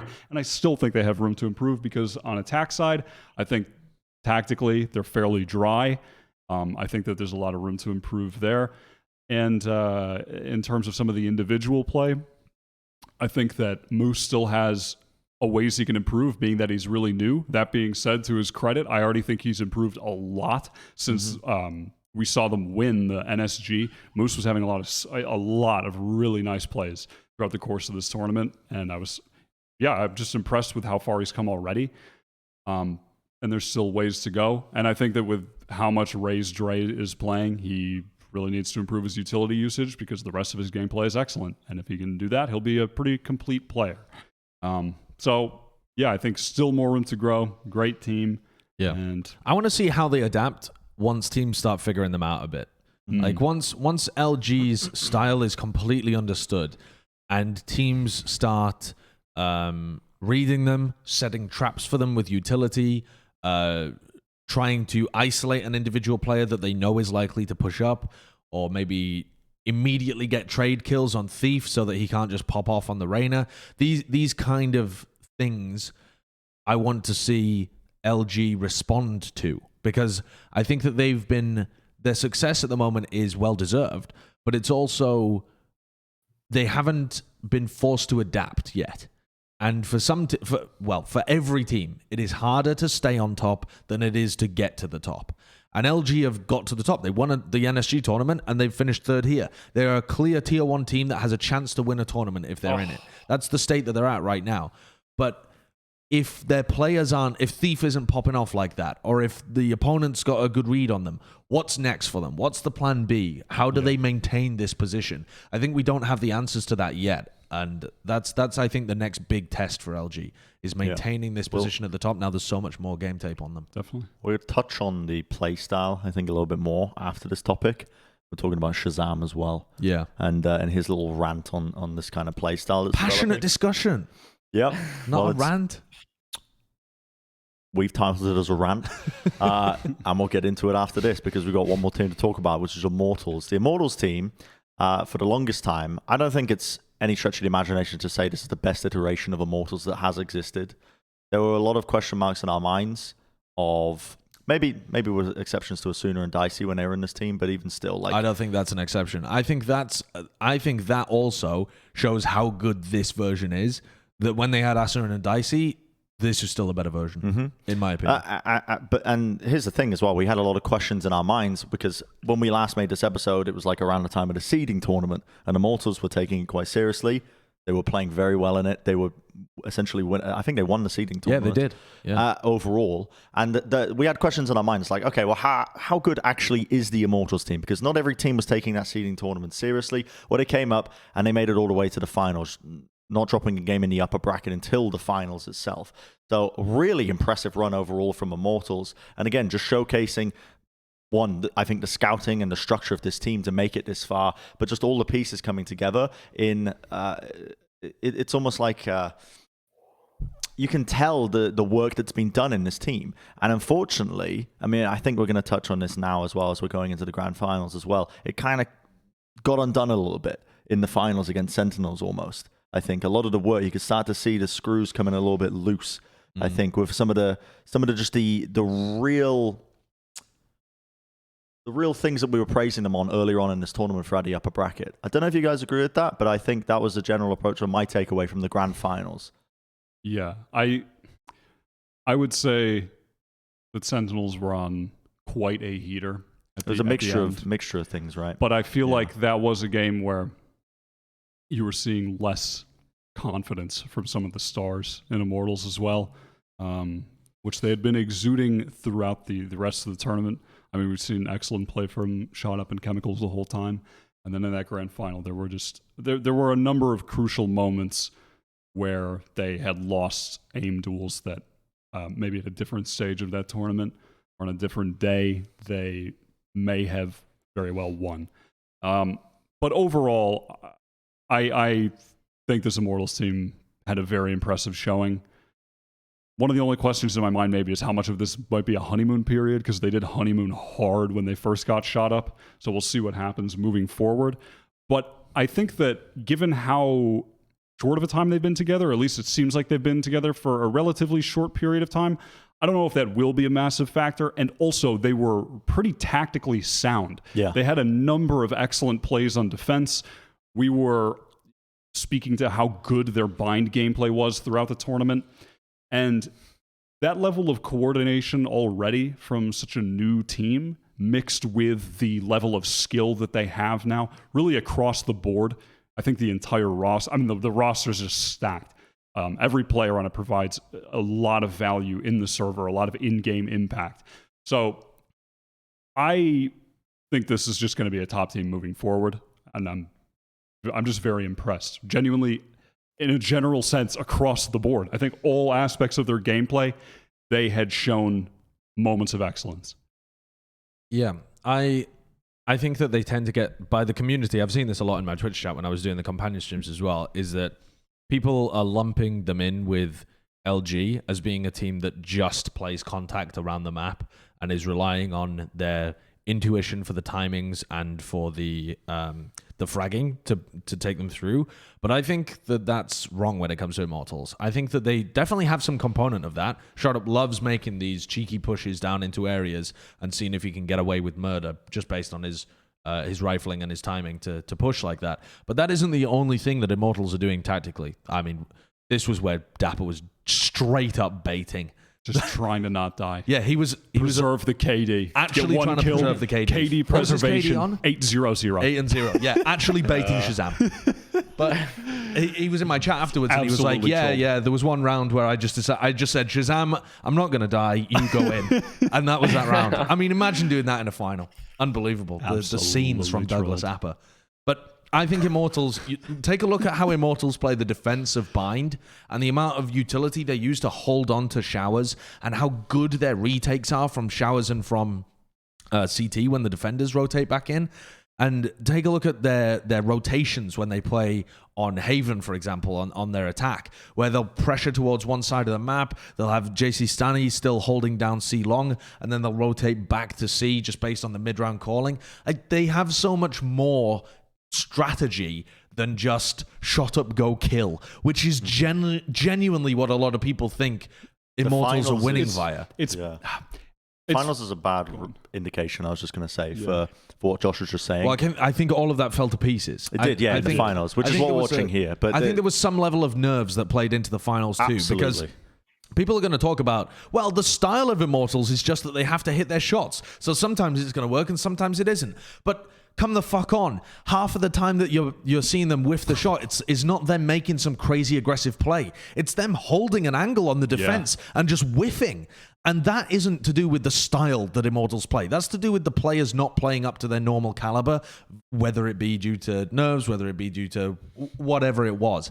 But the decision making and the rifling that I was seeing from Chemicals in particular in this series compared to previously was not the same. I mean, Chemicals was popping the fuck off in these previous games. And here he just seemed like a non-factor. So I think there was some nerves or something that led to Immortals crumbling here. I think they just realized the Sentinels had the the read on nitrous them. in the tank, right, and runs you over, which is what happened here a bit. Like J1, Sinatra kind of ran them over. Just a tad. Oh, he did. I mean, Sentinels daddy dicked them. They came out the gate just plowing them on split.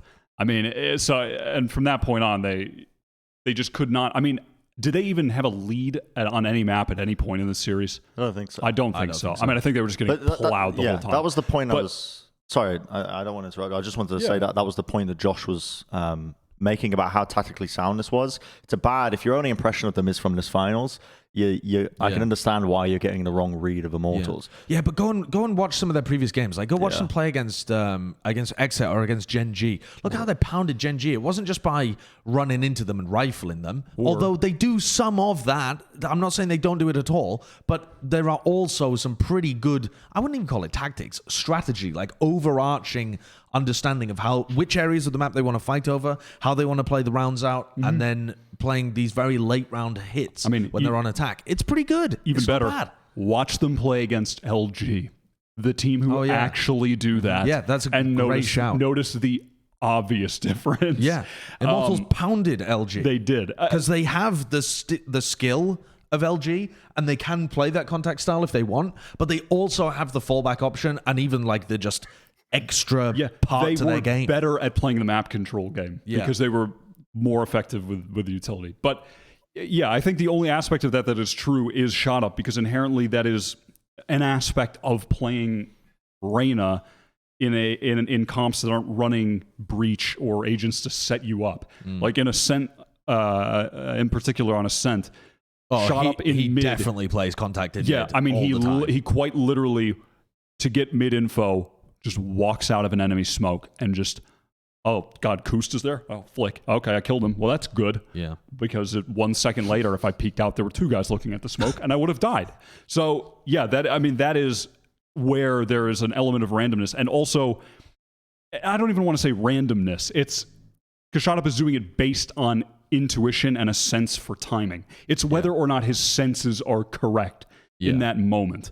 But that is a style, and more so than a style, that is just an inherent aspect of Reyna that can be countered, and also was countered by Sentinels. Specifically, if you want to look at split, like ShahZaM with a contact op, just walking up, scoped in, that is a great way to kill players that are dry peeking for info, and it was working against them. So yeah, that narrative is just not accurate with Immortals, and I think that they have the makings of what can be a very consistent team from this point on. Yeah. It's And exciting. they only do that on a couple of maps too. I'm sorry, Bren. Go right ahead. No, I Do you mean, have you a- go ahead. no. Go right ahead. I Oh, was me. about Go to- I was ahead. about to wrap this up and move on to the next segment. I just wanted to expand on Josh's thought that like this team seems to have Reyna. I feel like they only on a couple of maps do they actually really have shot up play like pure contact, because like you even saw it on like Split where like they play off the Leers all the time. They have shot up like actually use the utility to entry all the time. Like I feel like it's a very reasonable. It's not just him only walking through smokes like Stewie style and just like taking duels and then dismissing away. Like he definitely gets a lot of value from his utility, and they use it. And B, I feel like this team is actually what you were talking about, Josh. Identified like they've essentially identified the key pressure points of maps and where they want to hold them a lot. Like especially like points like hookah or showers. You know, like they don't just like sort of duel a bit and then back when they get pressured. They'll fucking sack like 4 people for that point. they will just fucking they'll go all in. They will straight up like battle Thermopylae that shit and like wait and fight for that point of the map forever because they know when they do, they have such good map control and like info over the rest of the point of that because you can rotate and do anywhere. You control various different points. Like it's actually like a really interesting style that I feel like a lot of teams might even want to replicate. Yeah, I totally agree. I think it definitely is, and that's the key thing. I think a lot of the I think we're seeing a shift in the meta where for so long people have just been trying to get good with utility. They've just been trying to find the best ways to use utility to give themselves an advantage in the fights, in the actual aim duels. And what we're getting to the next stage of understanding Valorant, where it's like there are times where you want to deliberately not use any utility, even when it puts you at a disadvantage, because starving the enemy team of information is more important in that instance. You have a higher chance of success if you give them less info, if they're not expecting you, than if you use a piece of utility to help you win the aim duel. And that comes down to whether or not you're better at rifling than the other team, whether or not you think you have a really good read of your opponent, whether or not you think they can use that information to give them an advantage in the round more than your utility will give you an advantage. This is just a new part of understanding Valorant. It's something that happened when the Heretics beat G2 as well. That was part of this next step of understanding the game, and that I think is what we're going to come to is an idea of sometimes you want to be doing that, and sometimes you want to be fighting mega heavy with utility to hold on to crucial map control.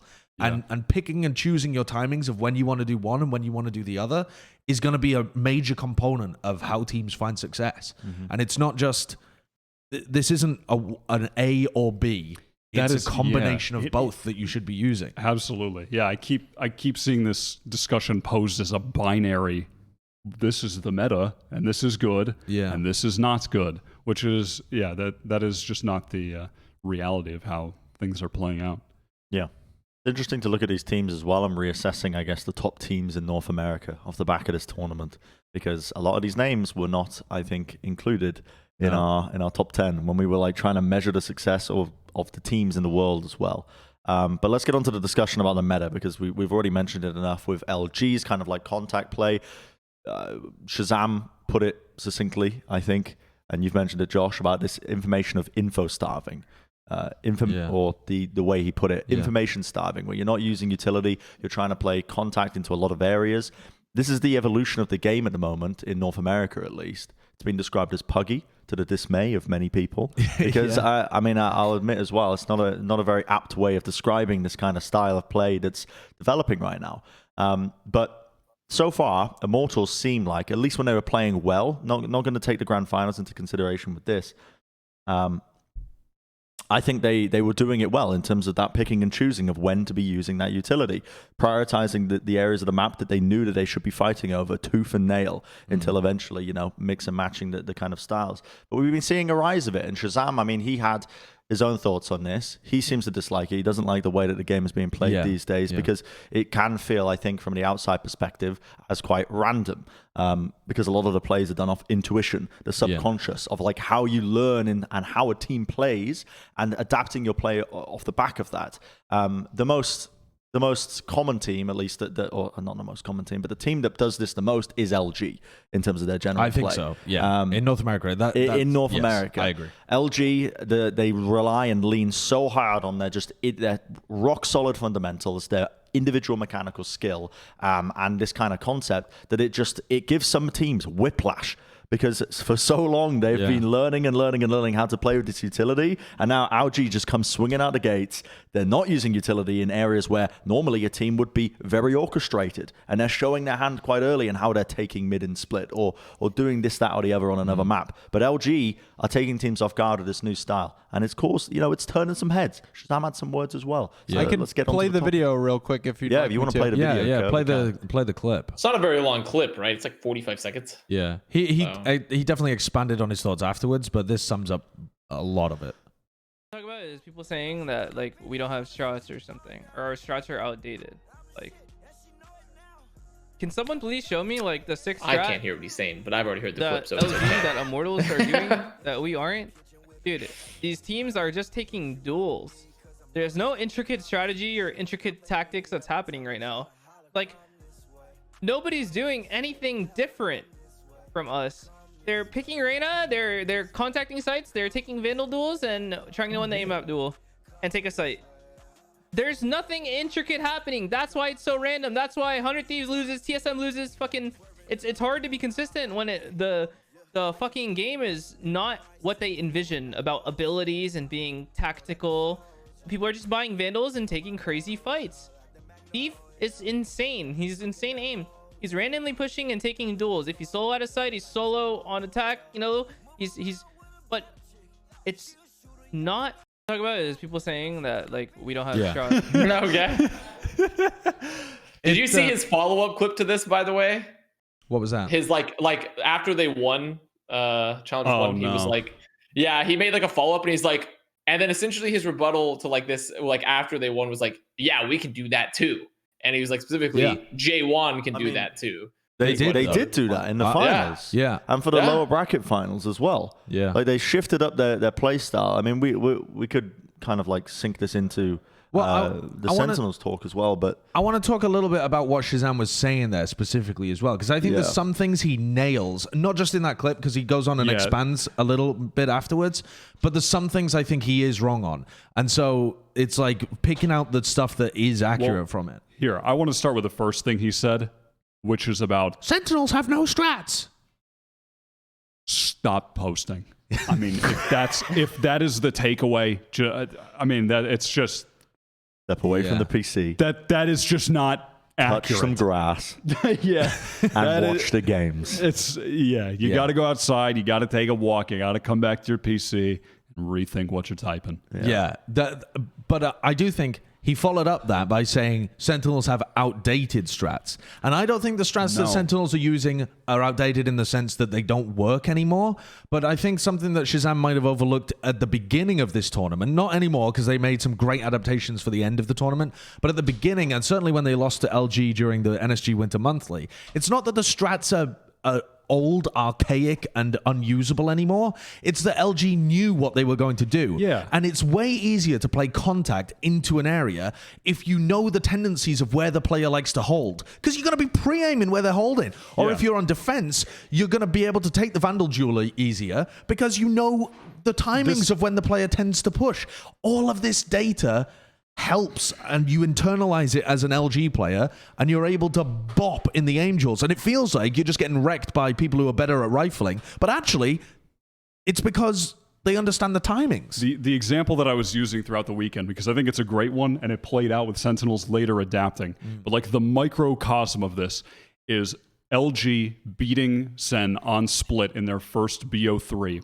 Dapper at a ramp where he normally lurks up, gets a lot of control of ramp. He'll find picks there. Sometimes Sinatra will come with him on the raise. That has been the Sentinels' game plan that has won them split game after split game for months and months and months. Yeah, I mean, since we're talking dawn of time. Since August. Since the dawn of time. Yeah. There is infinite tape on Dapper throwing his cages at around A. You wouldn't even have to have watched tape to understand what Dapper does, because you just naturally get it from watching the tournaments. Like you could watch one round every tournament and you would still know what Dapper does, because it's just ubiquitous. It's done all the time for months and months and months. And it's so and again, to reinforce it's not the strategies being outdated. It's there are individual player tendencies that are getting punished.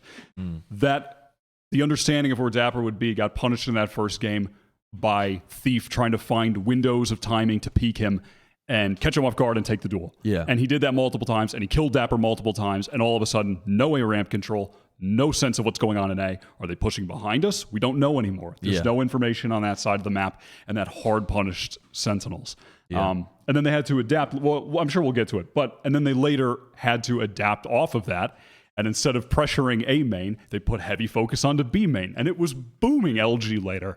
And Dapper was playing pretty passive, very passively, just gaining info, making sure no one pushed behind them on the default. Yeah. But Sentinel's focus was no longer on taking control of a ramp. It was Sick and Sinatra using the Sage and the Raze utility combined to pressure into B, take control of B main, and find the picks there, which is the critical adaptation.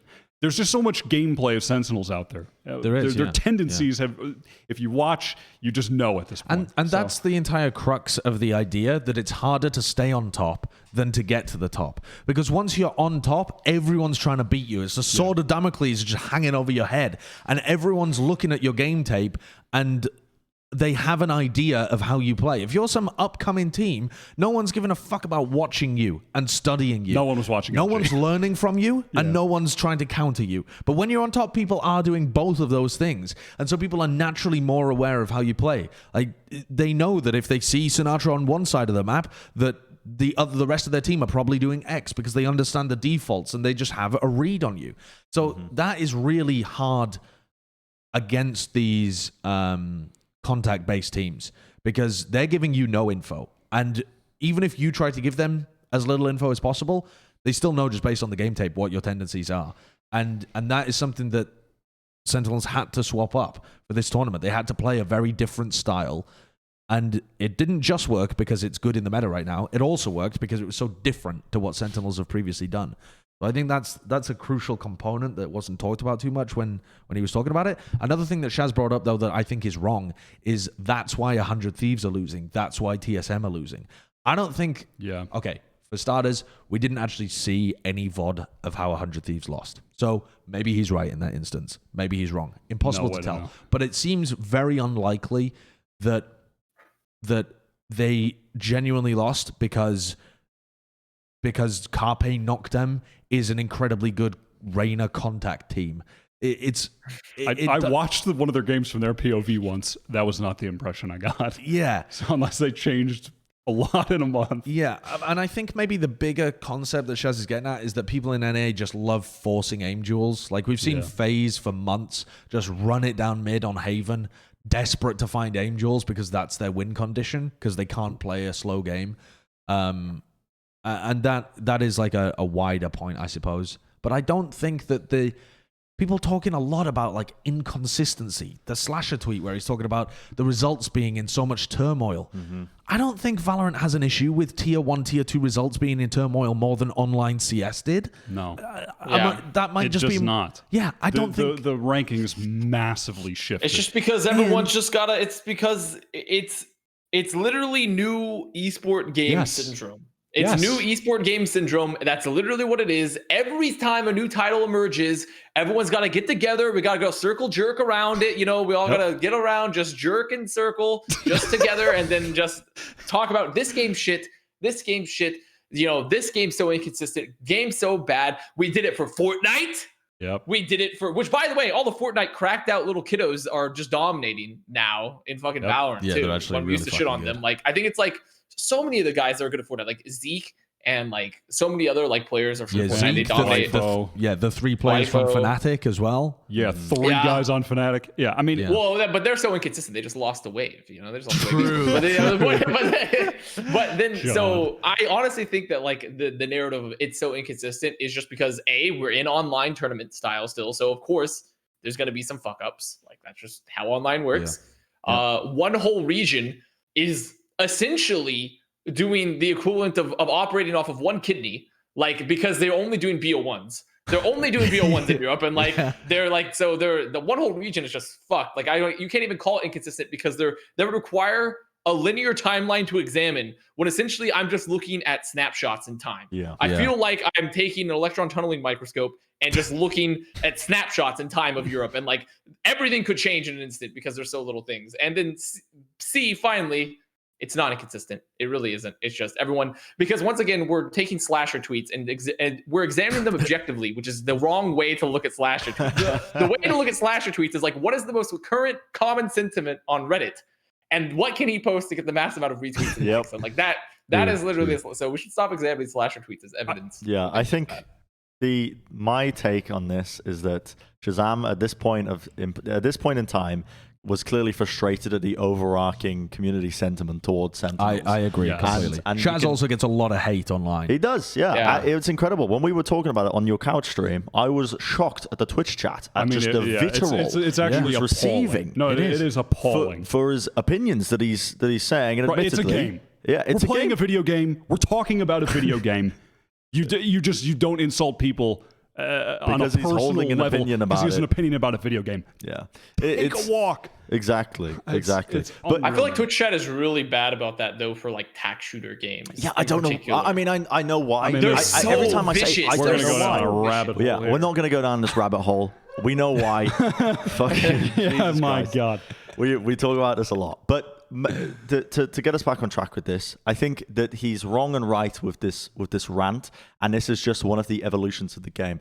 I dissociated in my shower for 20 minutes yesterday, thinking about this concept of the fucking Zenith Flare cycle of metas that's occurring. Of just Okay. a little Magic the Gathering reference thrown in there. Josh is a bit of a Zenith Flare scum himself, so he can explain that pretty well.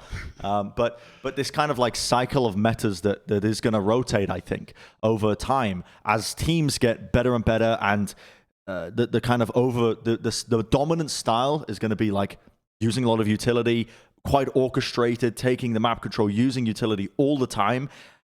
One team is going to be coming out of somewhere, like LG in this case, and they subvert the narrative in terms of how to play the game, and it throws so many teams off just from their own play style, and they're playing based off of what we see as instincts, as like just subconsciously being able to read the enemy and what they're doing. And it's going to be swings and roundabouts. You're going to start to see now this rise in this less contact play, but eventually it will reach a point. It will reach a critical mass of one team will come out with a fuck ton of set plays. You said it best in a I think either on a couch stream or on another episode, Wyatt, but a team is just going to come out. They're probably going to bring back some Vision Striker plays as well at some point, and they're just going to dominate and walk over all these teams that are playing contact, because it's this kind of recurring. I can 100% see this rotation occurring, especially in NA. And right now you're seeing this divergent in styles in the regions because we don't have international play. But I imagine once this happens as well, you'll start to see the kind of metas align a lot more. And do you know what brought me onto this viewpoint as well? Was thinking about the Overwatch League when we split the regions into APAC this year because of COVID, and we saw a divergence of styles in the regions when previously we had all the teams playing in one location, and generally speaking, the styles stayed the same. But as soon as we split it into two regions, you start to see the individual metas developing because you don't have that inter-regional play. So this is something that exists now during COVID in the world that we're playing, like these online tournaments locked to specific regions, and you're going to see it. But with international tournaments, you'll see probably the same effect, but generally speaking, it will just be almost like, I think you'll still have regional differences, but the meta will be more consistent across the board. Yeah, and I think Shaz's point as well was that he dislikes this if it's the way the game is trending. Like, this is the best way to play the game. Which he would. He's an IGL, you know? Right, I yeah, would dislike absolutely. it too. I would It'd be also dislike mega it. boring. It is quite a boring style to watch. What's fun, every team play. It's fun to watch Summon now Fnatic. It's fun to watch FPX. And it's fun to watch. It's fun to watch LG beat some teams, but it's not fun if everyone plays that style. What is maybe more fun than everything is the stylistic clash. Yes, and so, but I want to say that I don't think it's even possible for this style to be the only style that people play. I don't think the game can ever be that. The reason being is that if you play this style, it's because you believe that you have either a good read on your opponent or better rifling. You literally cannot play this style if you believe you have a rifling disadvantage over your opponent. Because you're just going to get boomed if you're taking what are clearly worse duels. I mean, like, because you're imagine not if setting- Andbox were playing this style. They'd get rolled. Yeah, it would be over. I mean, apart from Android, who might be able to carry them a little bit, the rest of them would pretty much get bodied. And you can't opt into a style that you know you're going to lose at. There's always going to be divergence there. But anyway, the other part to this as well, the other reason that I believe there's no way that this style can be the dominant style for a long period of time is because we're currently in an online world, which means you don't have zero ping. There is inherently more peeker's advantage. And so when you're playing a contact style where you're slow walking up to a corner and then jiggling a little quickly in order to get the jump on someone you believe is holding that angle, you're going to be more favored than if you're at LAN. If you're at LAN and you're holding an angle, you're going to be in a better position than what you're doing currently online, playing on 50 ping or whatever. And the combination of your 50 ping and the other guy's 50 ping, it's so different when you're going to be in a LAN setting. I really do think that some concept of playing online is favoring this style over LAN results. I think that once we go back to that, holding an angle and just being in a position to wait for these guys slow or jiggle peeking areas is going to get punished way more. I don't think it's as sustainable. if you want to take it further than that as well, on speaking to LAN, there's going to be a confidence factor as well for some percentage of players. That is always the case, not for all players that have never played at a big LAN, but for some, that is a factor as well. Finding the same level of confidence online as in LAN to take some of these duels, because a lot of these guys have not gotten LAN experience, or very little. Like Thief and Aproda have played at some like tier 3 NACS lanes with their friends. Yeah, if they make it to champions or masters, that's a different scale. I mean, it's incredible. If they can play with the same confidence and level of individual play then on a stage like Godspeed. that. Yeah. I mean, you deserve it if you're able to pull it off in that kind of scenario. The other thing that I wanted to mention, though, too, is that ShahZaM also had 2 major points that he brought up when he was expanding. So we didn't show them in that clip, but I'm going to summarize them, and I think I'm doing it fairly. He might disagree, but I think I'm doing it fairly. He said that the op nerf is a big factor here, where the fact that the op nerf was in CS, if people were taking just dry peaks, the way to punish it is you have an op. And even if the op isn't on the right angle, they're scared to dry peak everywhere on the map because they don't exactly know where the op is, right? That's the fundamental idea. And then if they do it, boom, op kills them because it's always favored way more than if you're just holding an angle with the rifle. The other thing that he brought up was that by nerfing the Sentinel class recently, by which he means primarily, I think, Cypher and Killjoy, although I guess Sage is technically a Sentinel as has been nerfed, but I don't think factors into this too much. Yeah, no. But he was saying that he believes this direction sends the game in a less tactical manner because you're nerfing the Sentinels but keeping the duelists really powerful. And I could see that resonated with a large population of the Twitch community. I personally disagree with that one, but agree with the op nerf. But I wanted to get your guys' thoughts on the two as well. Listen, I absolutely agree with the op nerf. And to a previous point, when I was talking about their gameplay on Split and using ShahZaM's op on attack, where he was taking point with the op, clearing angles, there were moments where shot up, dry peeked into him, and died. Yes. Because the op is a counter to that play style. It is, Think of it on the Icebox finals, right? Is what you're thinking of, right? Well, I was thinking of Split, but I mean, it happened plenty of times because it is the counter to it. Yeah. So yes, that is absolutely true, and it does have me thinking. I mean, maybe this is probably not a topic for this week because we have quite a full show, but maybe in the future we can address the state of the op because it's been in this this nerfed condition for a fair amount of time now, and maybe it needs a retooling. Right now, we are halfway through our show, and we are 2 hours and 10 minutes in. So there's no way. There's so much more. Yeah. There's so much more. We'll save the op for later. Yeah. We'll save the op for later. I'm looking at these topics. How we are going to have to. Okay, I'm done. This is going to be a 5-hour episode. I think when we get onto the EU portion, we'll have less to say about it because obviously there were less games. And generally speaking, I think our approach to we'll get into it. I'm not going to. You telling me I can't do 40 minutes on monkey business? Yeah, we'll get into it. Anyways. Let's do a final thought. Final thoughts. So I agree with the op. Yeah, absolutely. I think that was one of the best points that ShahZaM made in the whole rant, actually. Yes, 100%. And the Sentinel thing, looking at it now, I do think Killjoy may need to be looked at again. I think it's possible that they over-nerfed Killjoy. I feel like the Killjoy gameplay I've been seeing post-nerf, especially this past month or so, has been pretty lackluster, and I think a lot to do with just the state of the utility. I've been seeing less value out of the Killjoy now than I did in the past, and obviously that was going to happen because there was a nerf, but I think it might have been overtuned. To elaborate on that a little bit as well, one of the greatest counters to someone just lurking up and playing contact, if we use Ascent as an example, because a lot of the teams that are doing well right now are doing this, where their Reyna just walks up Ascent mid and is ready to take a duel against anyone that peeks from market or from back mid. And one of a really good play you could use to counter that is to have like an alarm bot in mid or a turret that is on the switch, so that once they pass a crucial point, you either collapse on them or have a paranoia play or some kind of utility that comes out in order to get the timing to use the counter utility from the Killjoy turret or alarm bot, and then you kind of collapse on them based on that. You can run it with Cypher as well, with a tripwire being there or with a cam. But the crucial thing about the Killjoy utility, and the reason that you don't see people doing that across the board, is that with the range nerf that came through, you're very much limited. If you want to put your utility, you can't spread it across the map. No. You can't spread your utility thin and just use Killjoy to gather info anymore. They've limited Killjoy to being essentially, you lock down one bomb site. You lock down one site. It's just not good. It's not that great. It is not that great because, and that is the part, it's not the only reason, but that is part of the reason why you see rounds like where Thief will kind of infamously just walk up somewhere with a sheriff, keep walking, and then he finds one kill and he just slips away.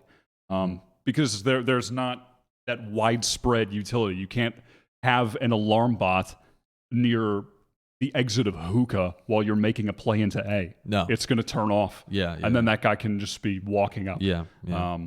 So final thoughts with this for me. I don't know, Connor Prince, if you want to add anything. Do you want to go first?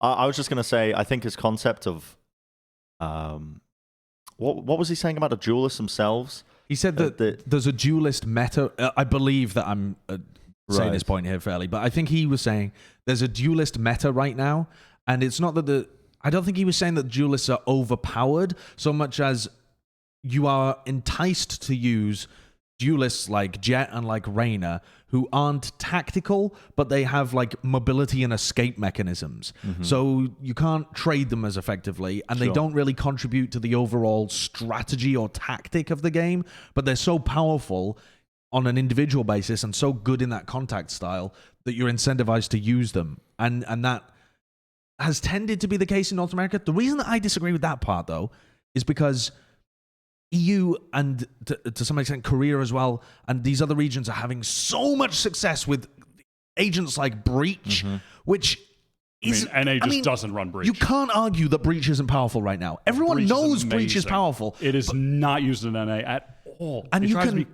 crazy. On defense, you can flash peek to clear areas and stop these people just contacting up. Just dry peek. Dry peek on Sage. Yeah, and it's... And teams in the EU and elsewhere, they're playing no duelist comps. They're playing goats.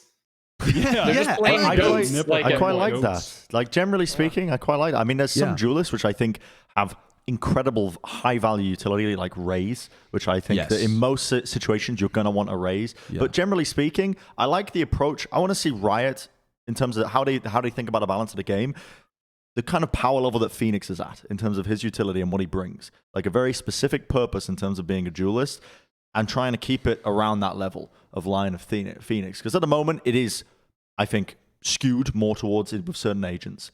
Like Raze, for example, I think she's one of the biggest problems at the moment. Like the Boombot is so good for information gathering. The nade is so good at clearing angles. But also Raze is very strategic and tactical. Like the things that you can do with Raze are powerful, but in a strategic and tactical way. And I think Shaz was annoyed about the Reyna hold an angle, dismiss away. Yeah, about like the utility that's only useful for yourself. Like the dash, like the dismiss. And if you make those agents powerful, you turn the game away from the interesting direction. The reason I'm not enamored with that point is that other regions are not doing that. Is that I think NA just isn't opting into agents like Raze and Breach. It's actually mind-blowing at times how little Breach is being played, given how many dry peaks you see. It's actually... But again, I mean, that you can't info starve with Breach. If you're flashing to peek, they know that you're there. They know that you're peeking there. Or at least they suspect Right, but I'm talking about people dry peaking, though. They're trying to get the info. Yeah, especially on defense, where they're just dry peeking for defense. It's just... Yeah. I mean, look at that. That is mad, you had a thought, didn't you? Didn't you have a final thought? We're at like 2 hour 15. Sorry. The show. Okay, well, final thought, Kurt. I would love for you to pull up compare this to the European one and check the Breach numbers. It's going to be night and day in terms. I mean, this Final Four has lasted a long time. Final thought. I don't know how the fuck we're going to get through the rest of the show quickly. We're going to power through. I mean, I think I have to just put your foot down. My foot down. I mean, you're the know? captain, right? I am supposed to be. You're I'm steering us into the you fucking are supposed storm. to be the host. I think. Aye, That's your captain. job. Look at that. Yeah, 43%. I mean, compared to 12, was it? Yeah. Yeah. It's absurd. That is a massive difference. Yeah. But the question is, who's got it right? I'll tell you. Good question. You know what? Let's go on for that for another 45 minutes. And we can close the episode. What a great segue, Josh, into the other topic. No, we need to talk about the winning team out of North America. Oh, for Christ's sake, we're still on NA. Yeah, we haven't even finished yet. Okay. Well, I'll briefly say this now. I'll tee you guys up, and you can fucking knock it out the park. Okay, All right. Sentinels coming into this tournament, obviously expectations against them. ShahZaM was coming out with the clip that went viral. People were hating on him for it.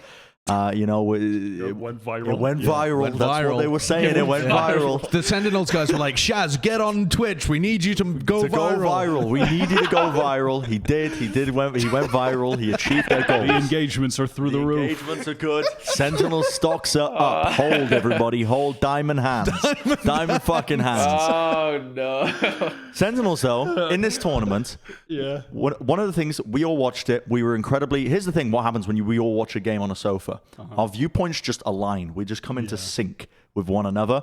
And I think our general attitude to Sentinels was just, wow. The ability to make a lower bracket run like this and fucking adapt throughout the tournament and change their play style and recognize what they needed to do to win outright was just astounding. And yeah, we've briefly mentioned it. There was an element of, I think, Immortals losing confidence in the grand finals, but overall, Sentinels with just an unreal run. In terms of their individual ability, their recognition of what they needed to change, what they needed to do properly. They completely changed up their style. They completely changed up agent selects on Icebox in particular as well. Practicing composition. That was so important.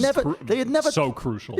They'd never played before, but they had rock solid, I keep using the term rock solid fundamentals, but I think it really applies in this case with Sentinels because they are so confident and comfortable in their own individual plays and how they're going to be playing as a team that they can just select the meta agents and how they think that they are going to be approaching this map and just run into it with very little practice. Overall, incredibly impressive from Sentinels to take this one away. I really feel like watching this, you were watching the hungriest they have been to win in a while. Yeah. For a while, it has felt like, especially when you look back on it compared to this, even more, it feels like they were just so good. They were just coasting to the wins. They were just riding along. And the recent losses to LG and the sort of community pressure and people dunking on them on the internet had backed them into a corner where they were just fucking hungry for this win. Yeah, this LG game, the LG game that they played in the upper bracket, or rather lower bracket final, I mean, they just looked angry. It was like angry, vicious gameplay. Yeah. Actual fuck you energy all over the place. It was a pretty ridiculous final map on Icebox as well. Yeah, I mean, that is potentially the biggest thing is that they just decided to throw away what they were doing on Icebox. Shaz had even spoken to it late on the interview after they had won, that they felt like they threw away their strategies essentially because they had been practicing with the Sky for so long and were actually trying to develop tactics on the map, and they threw it away to play the new comp with the Sage Reyna. They decided stop defaulting, just play this and 5-hit sites, but crucially pick the agents that are the best for 5-hitting sites. Yeah, I mean, they just picked a very meta comp on this map. Reyna and Sage are just S tier on this map in my eyes. Yeah. And they just picked the meta comp. They hit sites. Their fundamentals were on, I mean, they were really on point. All of the trades were perfect. They were all supporting each other very well. I mean, it's honestly amazing how good Sage is on that map. I don't even think they were optimizing the Sage utility, but they were still using it well, which on that map is just incredibly influential on your site takes, Sage even just using the Sage at all. It's just S tier. It's incredible on that map. So that comp switch just in the moment, and also Dapper playing the Sage instead of Sick, which we'd never seen him play Sage before. And Sinatra just fucking as well. I mean, Sinatra was just feeling, but the map sets you up to fuck. I mean, it just does. There's so many angles to get free kills and dismiss off of. Yeah. Exactly. Yeah, I think I want you to keep this short, Josh, and you. Okay, I want to mention that the most impressive thing for me was that Sentinels won Unbind. It's their insta-ban pick. Immortals, it's arguably their best map. I would say it's their best map. And Sentinels made one crucial swap, which was Sick staying on Phoenix, which means Sick now plays Phoenix on 3 out of 5 of the maps. And on the other one, he plays Sage, and then Sova now on Icebox. But his Phoenix was so much better than his Raze has been, and that lets Sinatra go back to the Raze, which, okay, Sinatra's Phoenix has always been fantastic, but his Raze is also excellent. All right, wonderful. And that one swap, plus some incredible aggression from Sentinels, and a little bit of a mental booming from Immortals, led to an incredibly unexpected win there for them. Everything seems like it's getting back on track for Sentinels. Connor Prince. Okay, short. We're gonna make it short. So first of all, they got a kick in the balls to stop fucking around and like, because honestly, especially for Icebox, I legitimately think part of ShahZaM's rant was just fueled by frustration by the fact that they just got meta lapped. They actually got meta lapped, and you need the hide and seek champion agent with Reyna on Icebox A. Like, you just need it. You need hide and seek champion, and like she fucking owns on A. She fucking owns on A. Like, Sage owns on A. Is so good. Like, it's one, and also just because of that swap in general, I feel like it pushed them to be super aggressive, because that's how you have to play with that. Yeah. And that was the right pick for them. And they got frustrated. They're like, holy shit, we're getting lapped. And they made the right swaps, even if they don't like them, even if they don't like the swaps, it was the right moves. Yeah. And it worked out really well. And also it motivated them, I think, to play very differently on the rest of the maps, like Bind, for example, where they sort of changed up, and just, I felt like it was just the motivation to sort of swap of how they were going to play. And sometimes that's what you need, because you're either going to crumble, you're either going to fucking collapse, or you're just going to be like, holy shit, we need to big dick this and just go. And we need to change how our style is. And Sentinels look really good. I think it's great that they chose to move forward versus falling apart when faced with like being meta lapped. And, can only be confident with it moving forward.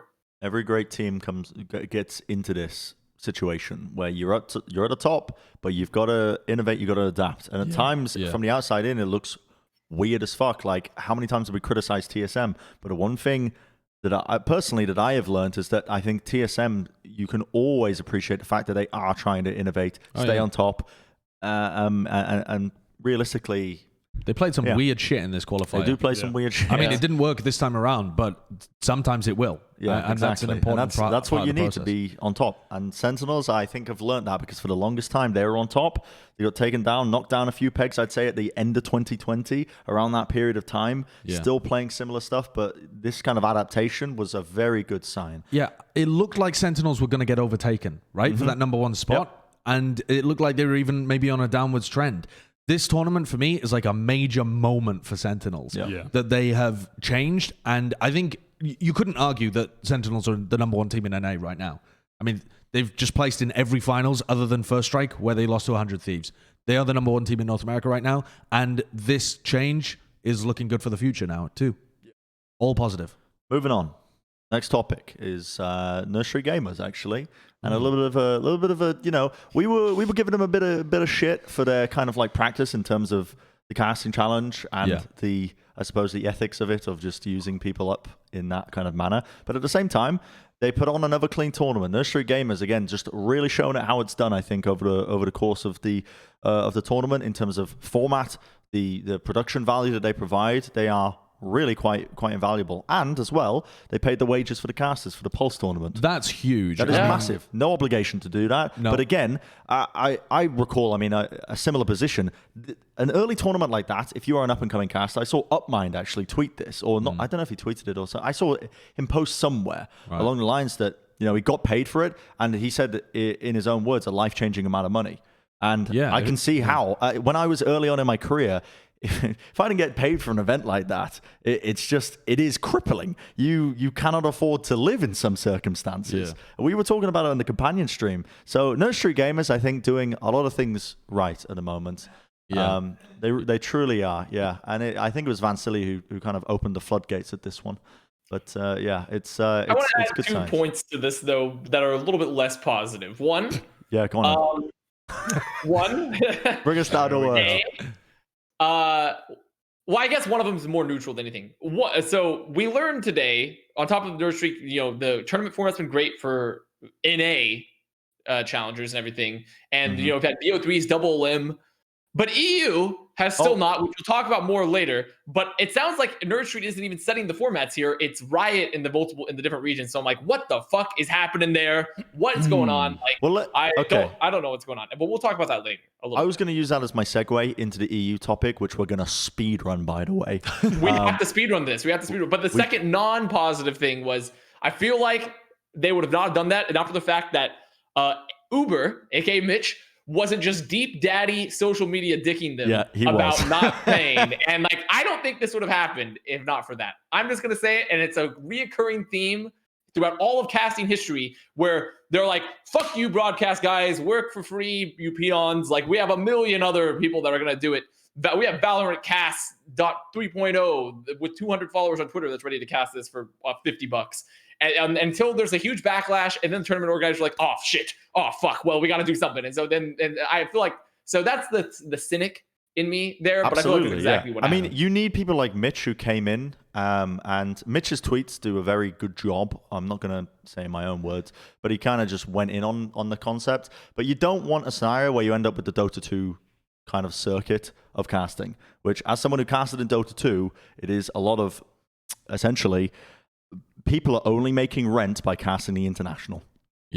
At the big Valve sponsored event at the end of the year, and it's such a shit fest when it comes to the actual casting concept, where people are undercutting each other to try and get events, and there's just literally just, you know, it's not a career path in that scene. Casting, it's not a career path. It's not anything that's viable, and that's the kind of you need people like Mitch who essentially, they are in the position, they have the privilege of being able to speak out about these kind of practices, so that they elevate the bar for everyone involved in the scene. We spoke about this at lengths in the previous episode. Not going to speak about it now, but yeah, overall, another point you made, Avast, which was the concept of Nerd Street Gamers, Riot setting the formats. I think it's a mixture of both. I think Riot have probably gone to these tournament organizers and said, we want you to hold the qualification. They've given them a bit of agency with it, because I don't know how many tournament organizers are going to be wanting to run events at the moment.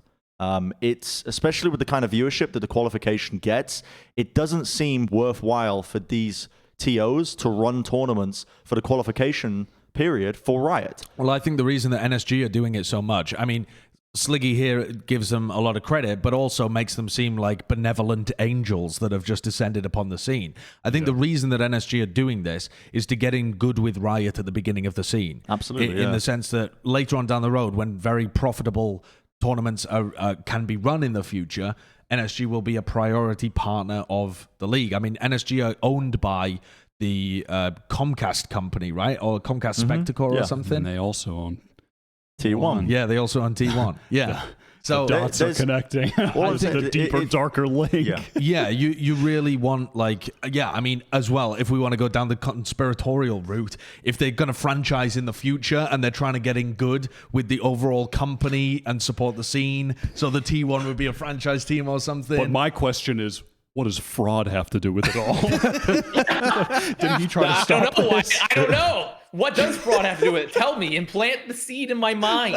What fraud has to do with it? But that's what I mean. Like, it's fantastic that we in North America get these wonderfully ran tournaments, so much of it being broadcasted. But at the same time, this leads us into the EU topic, which is, what the fuck is going on here with all of these upsets that were occurring? Because the fuck is going on with the format? The formats. BO1. Heretics, Fanatics, G2, Liquid, all missing the top four. Now, some of these cannot be blamed on the formats, but a lot of this can be blamed on the formats. Heretics absolutely can be. Heretics, weird seeding. Awful seeding. I mean, just bad seeding. They had to play against Entropic, and then also there was someone else that they would have met in the bracket had they beaten Entropic. The team that ended up knocking Entropic out. Yeah, bad seeding. BO1s. Who, sorry, Kurt? Oh, Monkey Business. Right, yeah. It was those two teams. Yeah, so bad seeding and BO1s, and then also they have a 6-man roster. I mean, I don't know what the hell was happening. I mean, why are they playing? Nisa was playing the first game. Rubino was playing the second game. Rubino played this game. I don't know what's happening. I don't know what's going on. Yeah, I don't know. My big question, why? Don't know, though. Didn't watch the games. But, I can't see it. Can't watch the games. Tell you. I mean, didn't watch the games because no tapes of the games. But yeah, I mean, it was a BO1, and I don't know what's. I think don't someone know what's happening. posted 48. Wait, what was this number? I think it was that in North America, 43 BO3s have been broadcast for Challengers 1. And in EU, it was 8. 8 BO3s compared to 43 were broadcast. I mean, it is just. And the led casters to for EU said that Riot themselves set this format. They said, like, I'm sure there's a mixing, but the casters came out like Lothar, Riot Central. They were like, yeah, this wasn't the TO that made this. Riot put out these rules. They're just following Riot's rules. And this is after Riot was like, guys, we're so sorry. We missed the mark. Also, fuck you, BO1s. Well, so I don't know wait, what's going on? What is going on? This first, what makes even less sense though, this first challenger format, it's not good, but it isn't egregious. Like BO1s to the round of 32, okay, I would prefer. I understand they want BO1s because there's so many teams signing up. Yeah. Maybe you do it down to like the round of 128 or something. Yeah. Round of 32, okay. At least there were some BO3s at the end, BO3s into the qualifier, BO3s to see who qualified. Sure. Why is the Challenger 2 the one that matters more? The BO1s down to the round of 8. BO1's down to the round of 8. Round of 8? Round of 8 BO1s? No. So Really? round of Fucking way. 16 is BO1, and then BO3s begin in the round of 8.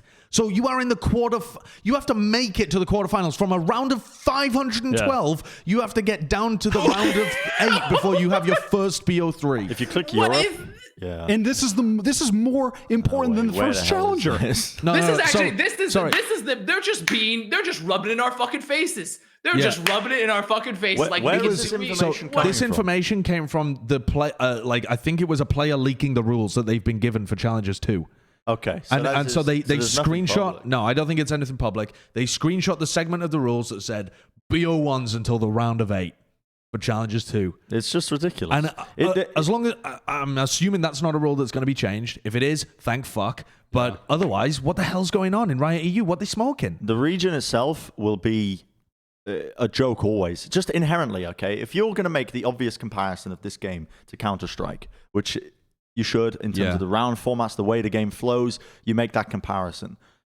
Even BO1s in Counter-Strike, not good, but less worse than in this game where there are less rounds inherently, so the individual maps have much more emphasis and kind of like and fluctuation almost in terms of the results as a result of it, right?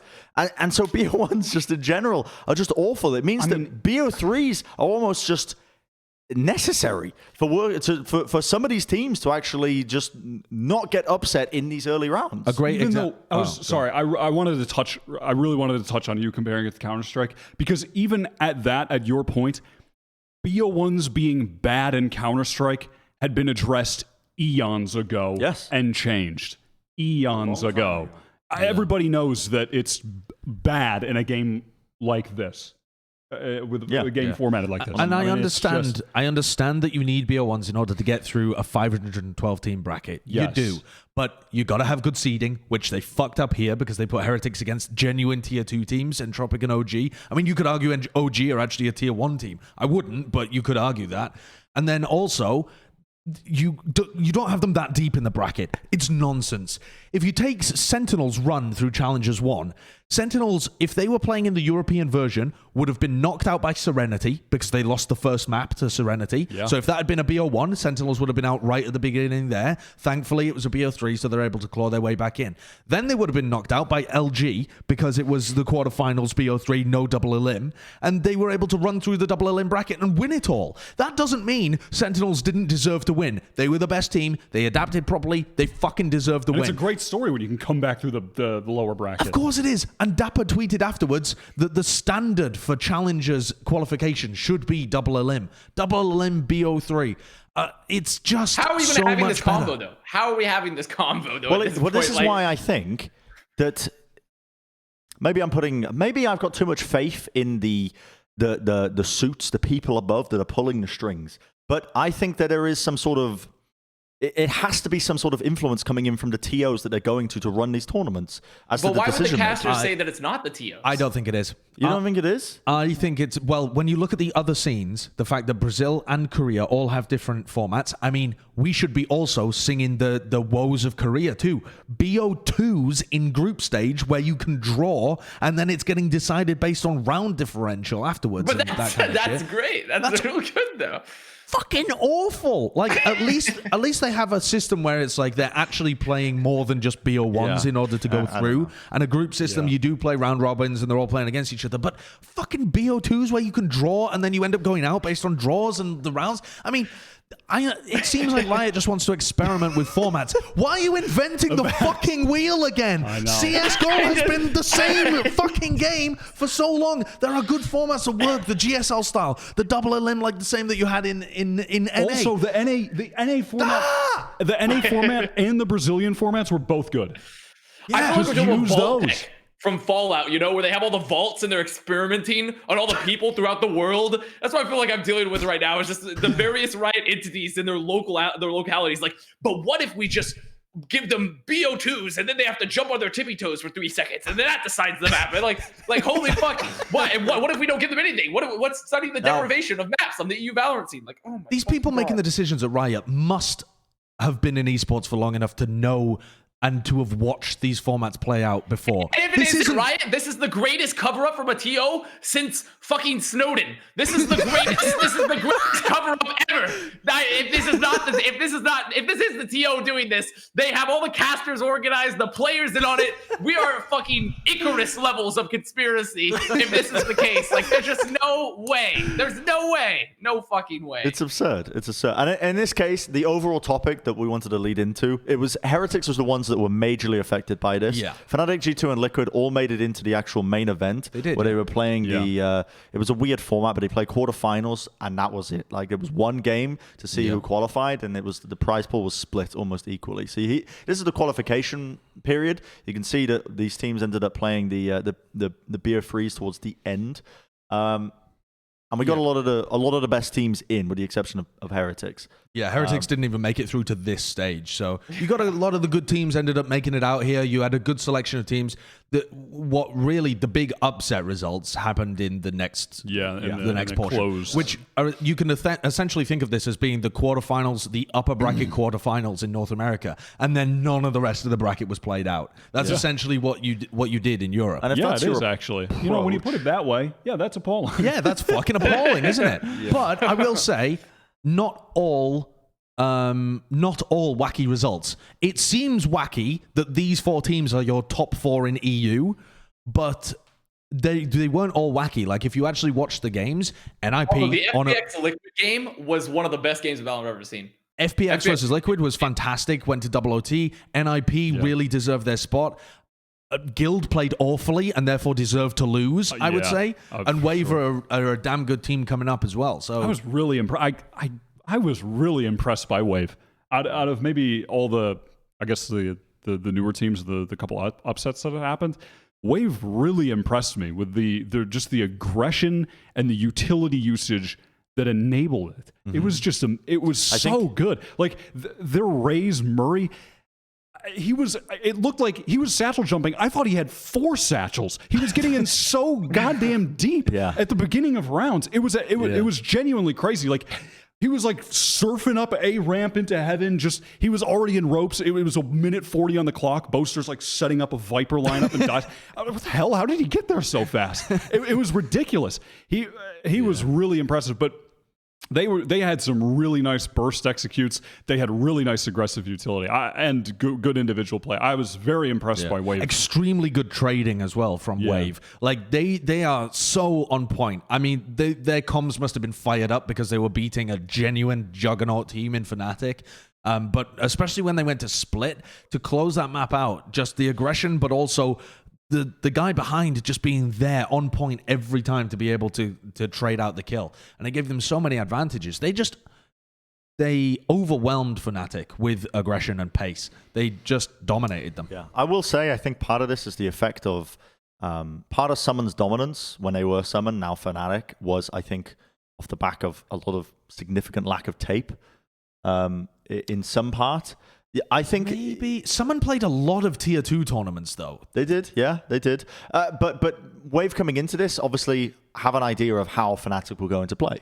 I would say. Yeah. I'm not to discredit them, and also not to discredit a lot of what Fnatic have achieved in the tournament. I'm not saying that they only succeeded because teams didn't have game tape on them. That's not true at all. But I think there's that element of it alongside the fact that they literally only played the 1BO3 and it wasn't double elim. Yeah. Like I could definitely foresee if this was double elimination, Fnatic making a comeback in a lower bracket with a bit of time to adapt. I could definitely see that. Fnatic are still an extremely good team.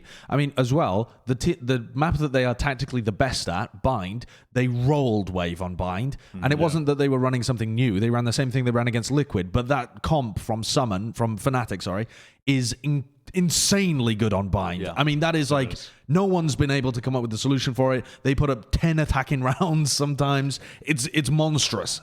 I but will then say they just lost out on the other two. I do agree with you to an extent, though, Bren. There are definitely things that you can take from Fnatic just watching. Like certain things with their comps that you can come to expect. But also, I think it works. What you were saying is actually worse for Wave because their style, once it was working because Fnatic did not expect their players to be that aggressive and that deep in with utility. I mean, just look at that early fucking in the rounds. Haven mid peak on this clip. They just crazy. walk out and spray down and win. So once you play against that a couple times, you come to expect that aggression and you counter. This was an upset result for sure. Yeah. But also, you have to pay attention to Wave now. Mm-hmm. They are really a team that's on the come up, and they've got a lot of good things going for them. They feel very young, though. They're a young team. They're still figuring it out. They're not a well-rounded team just yet, but they're on the come up, and they've got a great opportunity to show what they're made of in challenges too. Yeah, for sure. Real quick as well, Monkey Business. I feel like I've been given the golden Willy Wonka ticket into challenges too.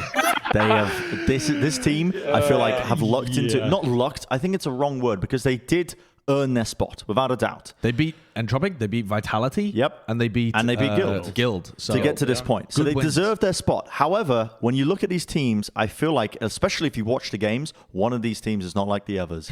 And Monkey Business, which it's rumored, heavily hinted at that they're going to be OG, which is a very, very popular org in the Dota scene.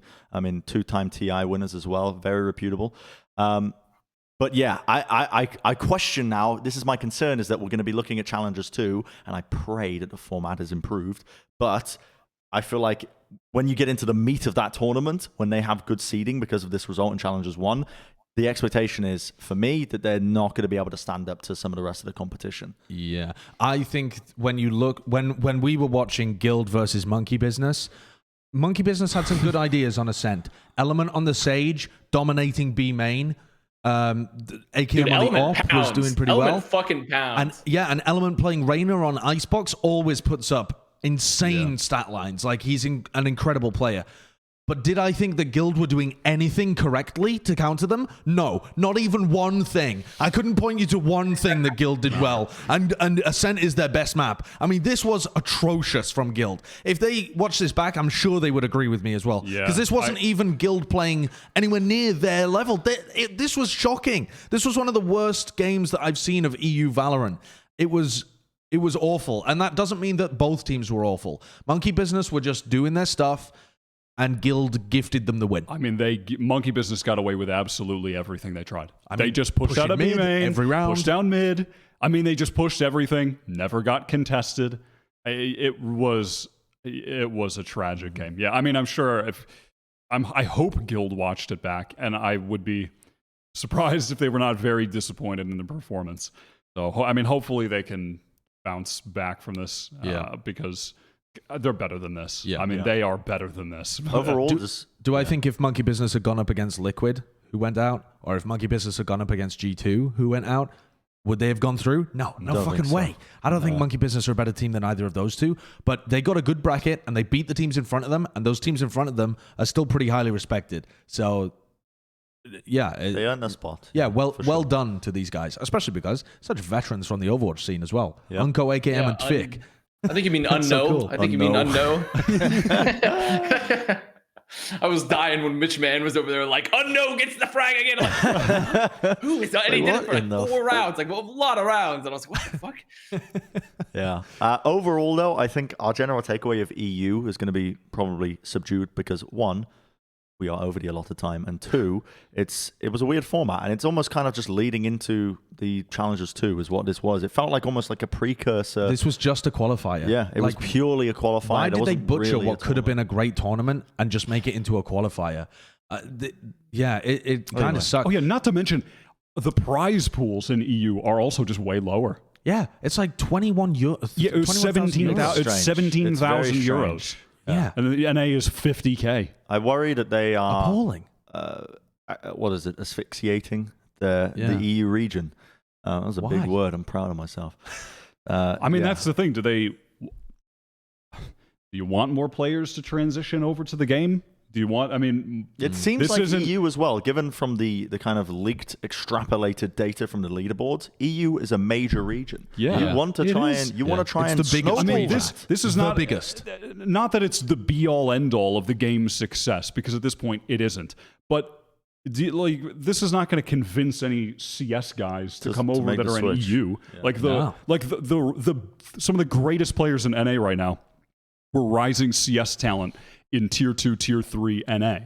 Those guys are not going to switch over in EU. Common this issue, is the format honestly, and the prizes. And common problem of big corporations that are based in America is a neglect in EU. I mean, we saw it in Overwatch. Yeah. I want to give a little bit of time, though. I know that we're over the limit, but I feel like we can't just cuck EU completely because we had I mean, the poor way I planning. look at this, next like episode, we have time, right, to go over a bit of a preview as well. And in turn, we will be talking about Europe a bit more.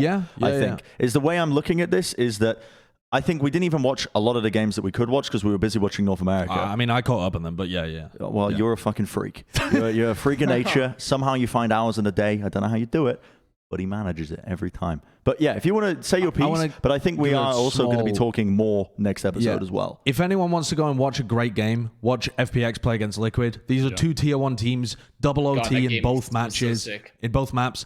Awesome game, Scream popping off. I didn't see why FPX changed to Dimasic. That is still a fucking mystery to me. He was fine. Yeah, he was fine. They won. Could have told me it was Meadow, and I'd have believed it if he just changed his alias. But I want to see more, and if any of you guys have any idea about what Dimasic was doing differently, please put it in the comments, because it completely missed me when I was playing, when I was watching. And also, NIP, maybe the most interesting team in Europe right now. I love this new NIP. Existence is leading that team. They're playing a lot of the time, not on every map, but a lot of the time, 0 duelist compositions, where they're playing with the Sage, they're playing with the Sova, the Breach, the Omen, and then the... Hello? Brain? Work? Sova Breach? Yeah, what's the final agent that they're using there? Oh, God, my brain. The Viper, is it? Viper, no, no, but they didn't do it on this map. They played Sage? They've JD on Cypher, Sage. Breach, Omen, Sage. Oh, my brain. Yeah, okay. Maybe I'm just losing my mind here. Because the other maps versus G2, they did play duelists because they played Raze. Yeah, they have Rhyme on the Raze. Yes, they have Rhyme on the Raze on some maps. This team is awesome. Existence, by the way, if you're interested in looking at a very short interview that was done with Existence, it was on runitback.gg, I think. Let me just double check that. But it was, runitback.gg had an interview with Existence where he talked about how all in he is on Valorant, where he was saying that he's the guy that's primarily calling for this team. He's like doing a lot of work IGLing them. He said, they're going to have to pick it up and take some of the pressure off me at some point. But right now it's mostly me. He was saying he's changed his name to Akuko Sihe because he wants to leave his past in CS, and this is him all brand new, fully committed to Valorant, which I think is a fucking dope storyline as well. I'm going to continue calling him Existence for a little bit just because it carries over the... Okay. How the fuck do you say his new name now in game? Is it Akukos? Akukos, yeah. Just Akukos? Okay, good. It's Zoza for There Is No Mercy or No Mercy. And he said he chose that title because it reminds him of the killer instinct he needs in game. So edgy, but I like it. Yeah. But so edgy. But I just saw it's really cool that this guy with such a legacy and a history of being excellent at IGLing in CS has chosen to not... That is awesome. He's chosen to not... use that as a crutch to get good in Valorant and use his name as like, hey, I'm Existence, come play with me, you know what I'm capable of. He's set his nose to the grindstone and is like, this is a fresh start for me. I'm going to get good at Valorant because I'm good at Valorant. I'm not going to rest on my laurels from CS. I think that's a fucking baller story moving forward. Good mentality as well. And I think Existence has done a great job with this team. I'm fucking hyped for Nip. Yeah, in some of the other interviews as well, his teammates, when they were being interviewed after their wins, were saying how much of an improvement Existence coming in has helped them. Yeah. Just in every single aspect of their gameplay. Yeah. Just overall, a huge addition to this one. Yeah. And they're looking damn good. JD's a nutcase. Rhyme's incredible now as well. Korea's finding value where he was previously a bit Korea lackluster. actually had a pretty. I know we talked about that he was maybe going to be the weak link because he still only played Omen for the most part. So who knows what his agent pool moving forward will still, if that would be an issue. But he actually he had a pretty good game versus G2. Yeah, he did. He was finding a lot of entries. Yeah. So I feel extremely excited about this team. All right, I promise you, next episode, we will probably do some sort of preview for Challengers 2. Yeah, and I assuming think that we have time. We can probably recap Korea and Brazil a bit as well. Yeah, definitely. Because I want to watch all those games, but they all happen at the same time on the same day. I mean, we could just make next episode 4 hours. We're at 3 hours now. So just next episode 4 we're not going to do that. We are going to move on to the news, which is T1 signing Autimatic and also the new coach that they've got, which is a... You could spend an hour on this. Yeah. This is mental. So long on this coach. When I saw this announcement, I was like, okay, so Wyatt told me about the fraud conspiracy, and fraud did all the, fraud was fighting against injustice. That's what Wyatt told me. Came to that and then they conclusion signed a new coach, and this guy, I looked through his Wikipedia, he has never once been a coach or in a coaching position ever. It's so strange. But I think, okay, here's where I think they're going with this. He's a sports psychologist, He's a sports psychologist. And typically, the head coach role, at least in Overwatch, almost facilitates some of the managerial aspects and the managing of the players in more of a macro sense. The strategy is left to some of the analytical coaches in games like Overwatch. I don't know if it happens in other esports. I don't know if it happens in other sports as well. Generally speaking, I think the general manager might be filling that kind of role in most sports. But this is where I think T1 are going with this one. They're like, fuck it, he played Quake, we'll throw that in so we don't get too much of a lashback. Joe Rogan says it all the time. Why not this guy? They've thrown that one in, and this is where I think that they're taking this one. They're putting him in more of this almost people management position. Do they have an analytic coach for T1? No, because fraud was ostensibly that, I suppose. So they have fucking no way. They have a psychologist and no analytic coach. Right. And I'd argue T1 is a roster that could benefit heavily from more strategic coaching and just figuring out their roles and shit like 100%. that. Which is why this feels weird, because I think they've titled him as a head coach, but that probably will not be what he's fulfilling. He will probably be fulfilling almost like this managerial position where the players, if they have issues, internal issues within the team, he is the one who's going to be rectifying that and mending bridges that might get burnt in the process, whatever. But alongside that, you need good structure in the form of analytical coaches. For now, just one, because the game hasn't developed that much, to needing a full team and structure. But in Overwatch, it has developed to that point where you need multiple coaches, you need full teams of people to manage your rosters. Valorant will get to that point, and T1, I feel like this is just like, I feel like this move, without looking at the bigger picture, I imagine they are looking for another coach. I mean, I also want to know who the fuck is the general manager of this team? Who's making these decisions? Yeah, whose decision is this? Yeah, maybe he can coach all the way down. He's just manipulating everyone with his mind tricks. I said this to you the other day, but with these decisions, I would love to know who is making them, because who, how, why? I think we know why. No. Wait. Up. Who the hell on T1 got all the XI by power guys together with fucking Spider? Like, who made that decision? Like, not that it's bad. It's just to be fair, so out of left field. He had, didn't they sort of know, because there was a connection from Overwatch with people knowing Saya player, and then like the T1 guy. Who knew him? Who's the? Yeah, what I'm trying to find out here is, what is the missing link? Where does Spider fit into that, and how does that connect to now the decisions being made with? It's either is AZK gone, is Brax gone, or are they both gone? I mean, reportedly AZK is gone, and fraud, who knows if Brax ethics, Nerd Street gamers, it all connects. And I don't know, and I just want to get to the bottom of it. Maybe it's just a great unraveling, and this psychologist guy, he's there to just like fix that. Like, he's here to fix this broken home scenario, He's here to come in and like everyone's gonna vent their feelings, and they're gonna be good. They're gonna be okay. They're gonna deal with whatever trauma they've It dealt is with. extraordinarily strange. I mean, there is some master puppeteer in the shadows behind the scenes. And We I don't know their I don't know name. who We it don't is. know their face, but somehow they're just orchestrating all of this. Yeah, and the It's just- decisions that they make, there's never a why accompanying it. And so No.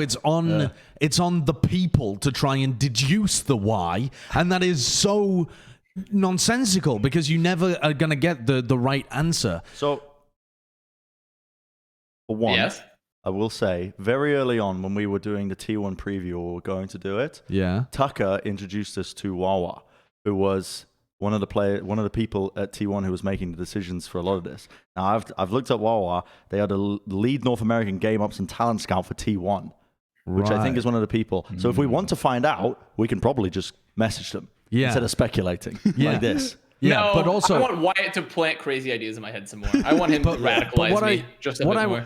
What I want to know, and what we'll probably ask and maybe find out is, what the fuck is going on here? Yeah. Why are they signing Autimatic? So if they were signing Autimatic to replace AZK, I think that could be an all right move. I think AZK's agent pool has been a bit of an issue for T1, where he's only looked his best on the breach, and yet the team seems like they want to move away from the breach style, and then they've kind of run into hurdles there. So if it was a full team decision that everyone was on board for to replace AZK with Autimatic, I could be on board for that. But it doesn't seem like that's the case, because now there's whisperings about Brax maybe going. They've signed up with Curry on the VCT page. I feel like there's a disconnect here between the team and the I'm managers. telling you, there's a deeper. I mean, darker- especially with Fraud leaving, to me, honestly, Wyatt's definitely ethics. implanted this idea in my mind that there is actually one. If more people besides just AZK leave this team, like if Brax leaves as well, and they're making these weird moves, like this is 100% a roster in flux at that point. This is a roster that a core ideology of what this roster was formed has been violated, and they're sort of making these changes. Like 100% of my mind. You cannot, because I've seen this happen way too many times to not know that's the case. Like but that's only if more people are leaving. That's Yeah, and only if we have no idea whether Brax is leaving or not. Well, that was a but in rumor in based this on video. They only show Daze. They only show Spider. They only show Ska. Yeah, and that's part of the And reason then that people are not on the speculating Brax VCT is roster. Exactly, right? It's- Everything seems to line up Yeah. with Brax no longer being on the roster. But also, then you have the question, who made that decision? Because Right. Brax has previously has previously dropped out of teams when they've made decisions that he's disagreed with, right? I think that happened in CS with some of the former players. I can't remember. That I was reading I this on can't- Reddit I anyway. can't remember. Maybe not true, but the idea being that it could potentially be Brax leaving the team because he's not a fan of the decisions that have been made, in much the same way that Fraud made it seem like he left the team because of not The agreeing with ethics. decisions. Or it could be that they're trying to replace Brax, which you could see, again, some argument for, because Brax was supposed to be their superstar and hasn't lived up to it, but that you've only given him like 2 weeks to learn Jett, and he looked all right on it. Yeah. You really going to get rid of him that quickly? It doesn't seem like that would be Listen, the right move. There's just so many questions. I don't know what the fuck is going on. And also, to speak strictly to them getting Autimatic, cool. I think it's cool that it's cool. Probably the coolest thing about it is like having Autimatic and Skadoodle back together on a team, relive the glory days. Win a 2018. win a Valorant major, you know? Yeah. But I honestly am not that excited about this. And I think it's just because we've come to the point in Valorant where there are so many good upcoming players and amazing young talent. The scene is being developed. It's being fleshed out. The talent pool in NA is just ridiculous, man. So, like, I don't know, getting another XCS pro coming over now. We've seen it. It's cool. But I've seen it. I don't know. It's and there's nothing to go off. So... Yeah, who knows how good it's I don't gonna know. be, right? It doesn't excite me that much. It's cool, but it's not. I think the reason for me is the lack of vision. What you said, Avast, kind of like triggered something in my mind. Just because when this team was being made, they had a vision with Brax, with the iBuyPower crew getting back together. And there was the hype around it. You remember the ESPN article about Brax, the Golden Boy? Yeah. Everything being built People around thought this they might team. dominate the early scene of Valorant. Yep, and that was the expectation, is that they would dominate. But as they found out, those expectations a bit harder to meet than what they probably thought. But yeah, it seems like it is just turmoil within this team, and the direction that they want to go in is unknown. I'm banking on them not showing all their pieces yet, and that's why the picture looks hazy. You know what I mean? Like they haven't shown everything that they've got planned. I imagine they've got more moves being made. I hope so, at least. And that's why this looks like just fucking chaos from the outside in. But we'll see. It's also just a very weird time to make a roster move between, like, when you have a week to qualify for challenges too. Because Well, surely you would have just wanted to try more time with this. Yeah, or you just new comp. you and make then- the move after challenges too, whether you win or Right. lose for the next. Which would one, imply to because me you that it's even more time. explosive. Like if you Yeah. have to make this Well, move yeah, right yeah. now, and this has been repeated in the past multiple times, if a move has to happen in the middle of something big, it's just because it's such a fucking disaster. Like whatever the ongoing event is, that Even something still, needs to be done. What you said earlier when we were discussing the bottom 8 of NA was that, you know, there's a lot of games to be played in the course of this year in the point system. And that maybe their approach is quite macro in the fact that they're not worried about this early tournament, despite the fact that it would be great for points in keeping this roster.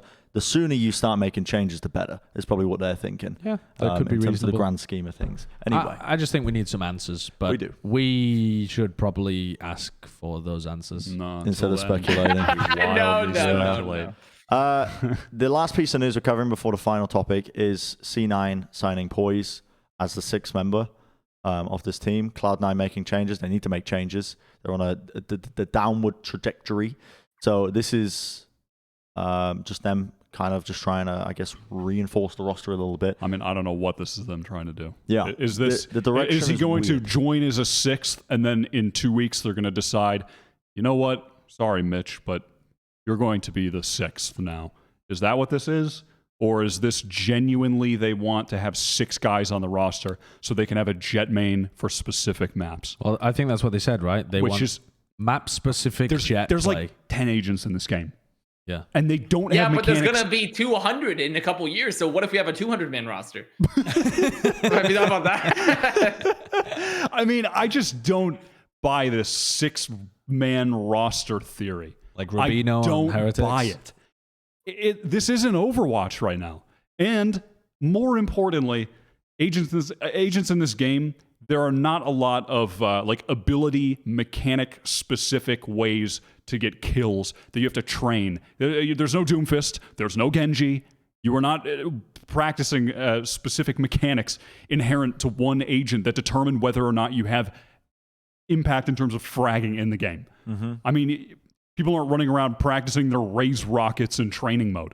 No. It's just not what the game is about. And again, to that effect, how many agents are in the game right now? Genuinely, like 15 or something? 16? I don't know. There's one every new week. I can't Or remember. every new one every week. But there's not a lot, is the point. So I just think this, I don't know. I don't know, again, I don't know what to think of this. You're making me 6-man laugh roster, Heretics 6-man roster. I see this They as- don't qualify. They need to Doink give machines here. I just don't, what's happening? the coaches or the people making the decisions for these teams need to publicize the reasons as to what they're trying to achieve with the 6-man roster. And then also, I just like this guy. There was a cool interview that Valorant themselves actually put out because he was at the top of the scoreboard. It's the one that they just showed there. Founding player Doink Machine 97, and he seems like a cool dude. Like he's one of the people that's just been on the grind, trying to improve, and now he's got his shot at actually performing. And I wish him all the best. I hope that he's very successful. Oh my god, He's really good. Team Well, that's the thing. Just got this. That clip was just fucking. Oh my god, that was He's daddy dick. That's the That's thing, what though. it is. He's really good. He was another one of the players from SOAR, which was just the ultimate farm team for tier 1 orgs. He's super talented. He's really good. Just start him on the roster. I don't know I just don't see the purpose of the 6-man thing. So from that perspective, that's what I find odd. Signing him, not odd at all. He's really good, and he should be on a tier 1 team. He absolutely deserves a shot. But then just give him a shot. What What is the semi-bench? That I'm just lost on right now. In the state of Valorant, I find it so unnecessary. But they're probably feeling out their options. They want him. They're experimenting. And then it is going to be a case where in a couple of weeks, they are just going to cut somebody. I think that's what's going to happen. I think it's going to be a, sorry, Mitch, you're on the bench now. Or Mitch moves to full-time Sentinel because they want him on Killjoy all the time or something, and someone else gets the boot. It's not necessarily straight doesn't for necessarily have to be straight for Mitch. Yeah, we can actually speak to probably Robin about this move. Because well, I think that's the other thing as well. You got to remember that Cloud9 have just got a new coach and a new GM who are not from the world of CS, as far as I'm aware, right? So they might do things very differently. They actually might try map-specific jet play, and that's something that they want to try out because it's the case in some other esports. If it works, God bless. Yeah, I mean if you can make it work, that's pretty crazy. I want to see it. I want to see what they do with it. Yeah. All right, we are 3 hours, 10 minutes in. Almost. Final segment. Final destination. Let it rip, Kurt. Oh. I didn't see you there. It's time for Wyatt's weekly award. And dinner. There it is. Yeah. Wow. There it is. You could have been a little bit more convincing acting on that. Listen, we were recording those for 4 hours. There are so many. This week, the award goes to a man who he's been getting a lot of well-deserved credit in the scene recently, and that is Sick from Sentinels. And I have to get one thing pushed it over the edge for me as to why I'd like to give him the award this week. And that is that bind game you were talking about earlier, where he went Phoenix on bind for, I believe, the first time in that role swap. He'd been playing Raze on there previously, and that was really the key for them turning their bind around. And winning against Immortals, who, as you were saying, were just phenomenal on bind throughout the entirety of the tournament, that was the critical map win. We thought that was going to be a lockup for Immortals. We really thought that was a lock for them. And to come out and win it in, dominant fashion, really. They were in control of the game the entire time. And Sick, from the beginning of the game, he had an ult on round 3. That's just the snowball. He had an excellent game the entire time on that map. He had an excellent series, and he's just been consistent for them throughout. He has been not only one of the best players in clutches, but one of the most versatile players in terms of agent roles and doing what his team needs. And then they're at a point as well where if one role with him doesn't work, he can do something else. He just has so many different agents in his pool at this point. He's just been rock solid for them for a long time. And I think that really this performance on bind, this was the critical performance for him to have to get Sentinels this win in the finals locked up. And so for that, the weekly award. He the first 2-time winner? Did he win before? I think Sick may have won previously. I can't remember. Did I give one to We Sick have a before? list of all the weekly awards. We have a list of them. don't. Where are the No, trophies? We can just do it based off the trophies, right? we've got guess based off what they look like. We've got 5 trophies right now. Yeah, we sent the trophy to multiple people. We need to get we need to order some new trophies. Yeah. I also think though that the thing that is most often noted about Sick is the least impressive thing, which is he plays so many agents. To me, Sentinels are in a much better position right now because they solidified Sick onto a few key agents. The Breach wasn't working. The Raze wasn't working. Yeah, it's impressive that he's got such good fundamentals that he can play a lot of agents, but boiling that down to he plays Phoenix on Haven, Bind, and Ascent just elevates the level of their Bind in particular, but also their Ascent to some degree. And his Sova has been really good, and you got him back on the Sage when it comes to split. These are the things that are putting Sick in the best position possible, is finding the agents that he can actually play to an elite level instead of him just playing meta agents to an all right level. Yeah, and they've definitely arrived at that point. And it's also it's like the willingness throughout though for him to have attempted to play I mean, every agent in the book damn near, aside from the Sentinels. But then, now to arrive at a place where he looks very comfortable is very good. And it's, I mean, promising for the future. Sentinels look like they're firmly back on top, at least for now. What an episode. Yeah, we're at 3 hours, 10 minutes. What an episode. I think I might need to do a better job.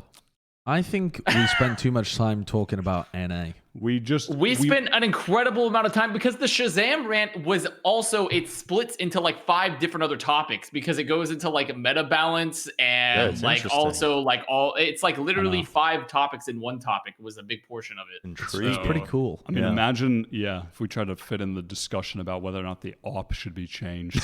I mean, or the agent balance a little bit more. Imagine if we actually wanted to like spend more time talking about Europe. But Europe, or talking about Europe. Yeah.